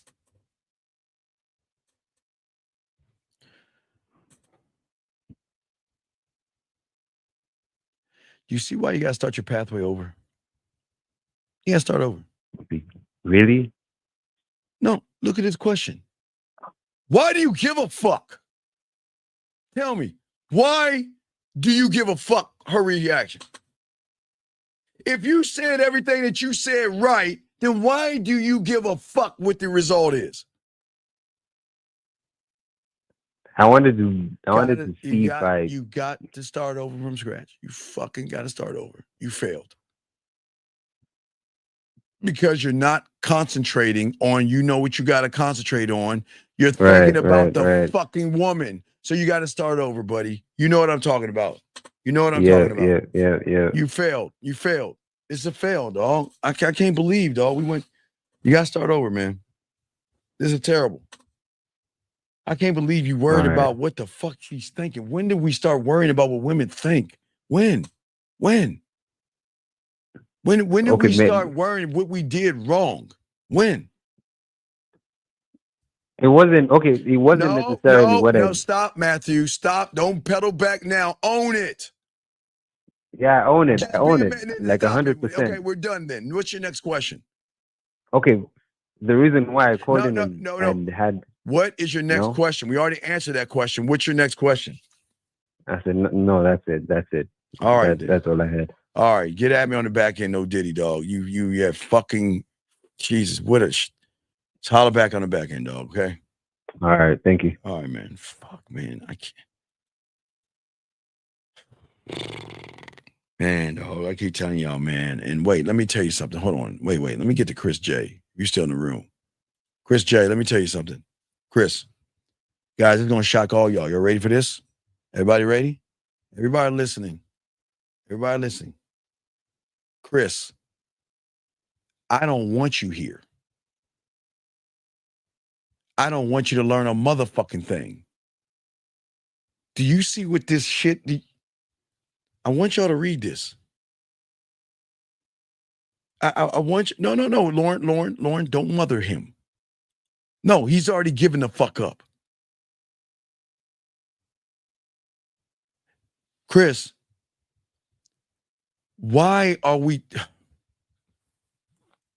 Guys, please, come on, man. Y'all got to stop talking about it and be about it. Stop talking about what you're going to do and do it. This is the problem. Y'all talk about what you're going to do and you don't do it. So don't lie in here. Anyway, guys, I appreciate y'all.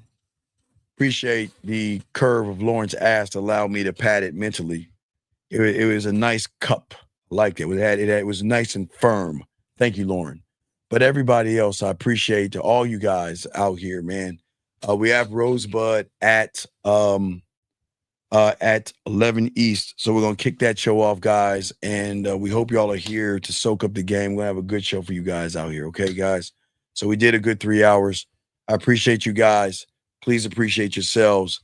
And we are definitely, thank you. Yeah, she was a great getting. It just feels so good in my hands. It's just really just a nice cup. It's a nice cup. I like that.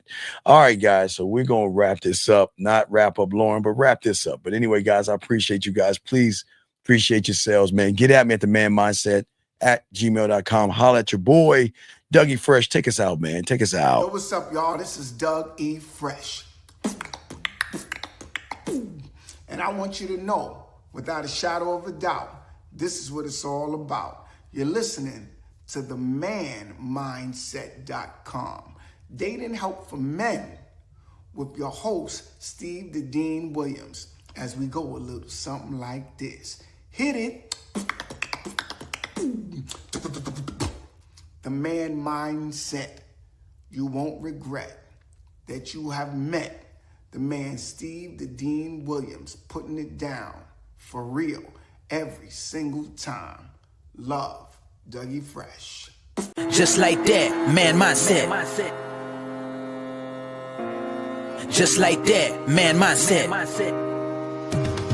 Have a good night, the show is over. Take notes and use what the dean has told you. Now with dating, your game is colder. No hesitation when you approach her. Gotta level up, gotta keep on rising. Till you the best, got the touch like Midas. Now you got style, you got all the women flocking. So many options, now you got it popping. Thank you for tuning in. Hey, just like that, man mindset. Gotta come back again. Hey, just like that, man mindset. Email the manmindset at gmail.com. Like, subscribe, and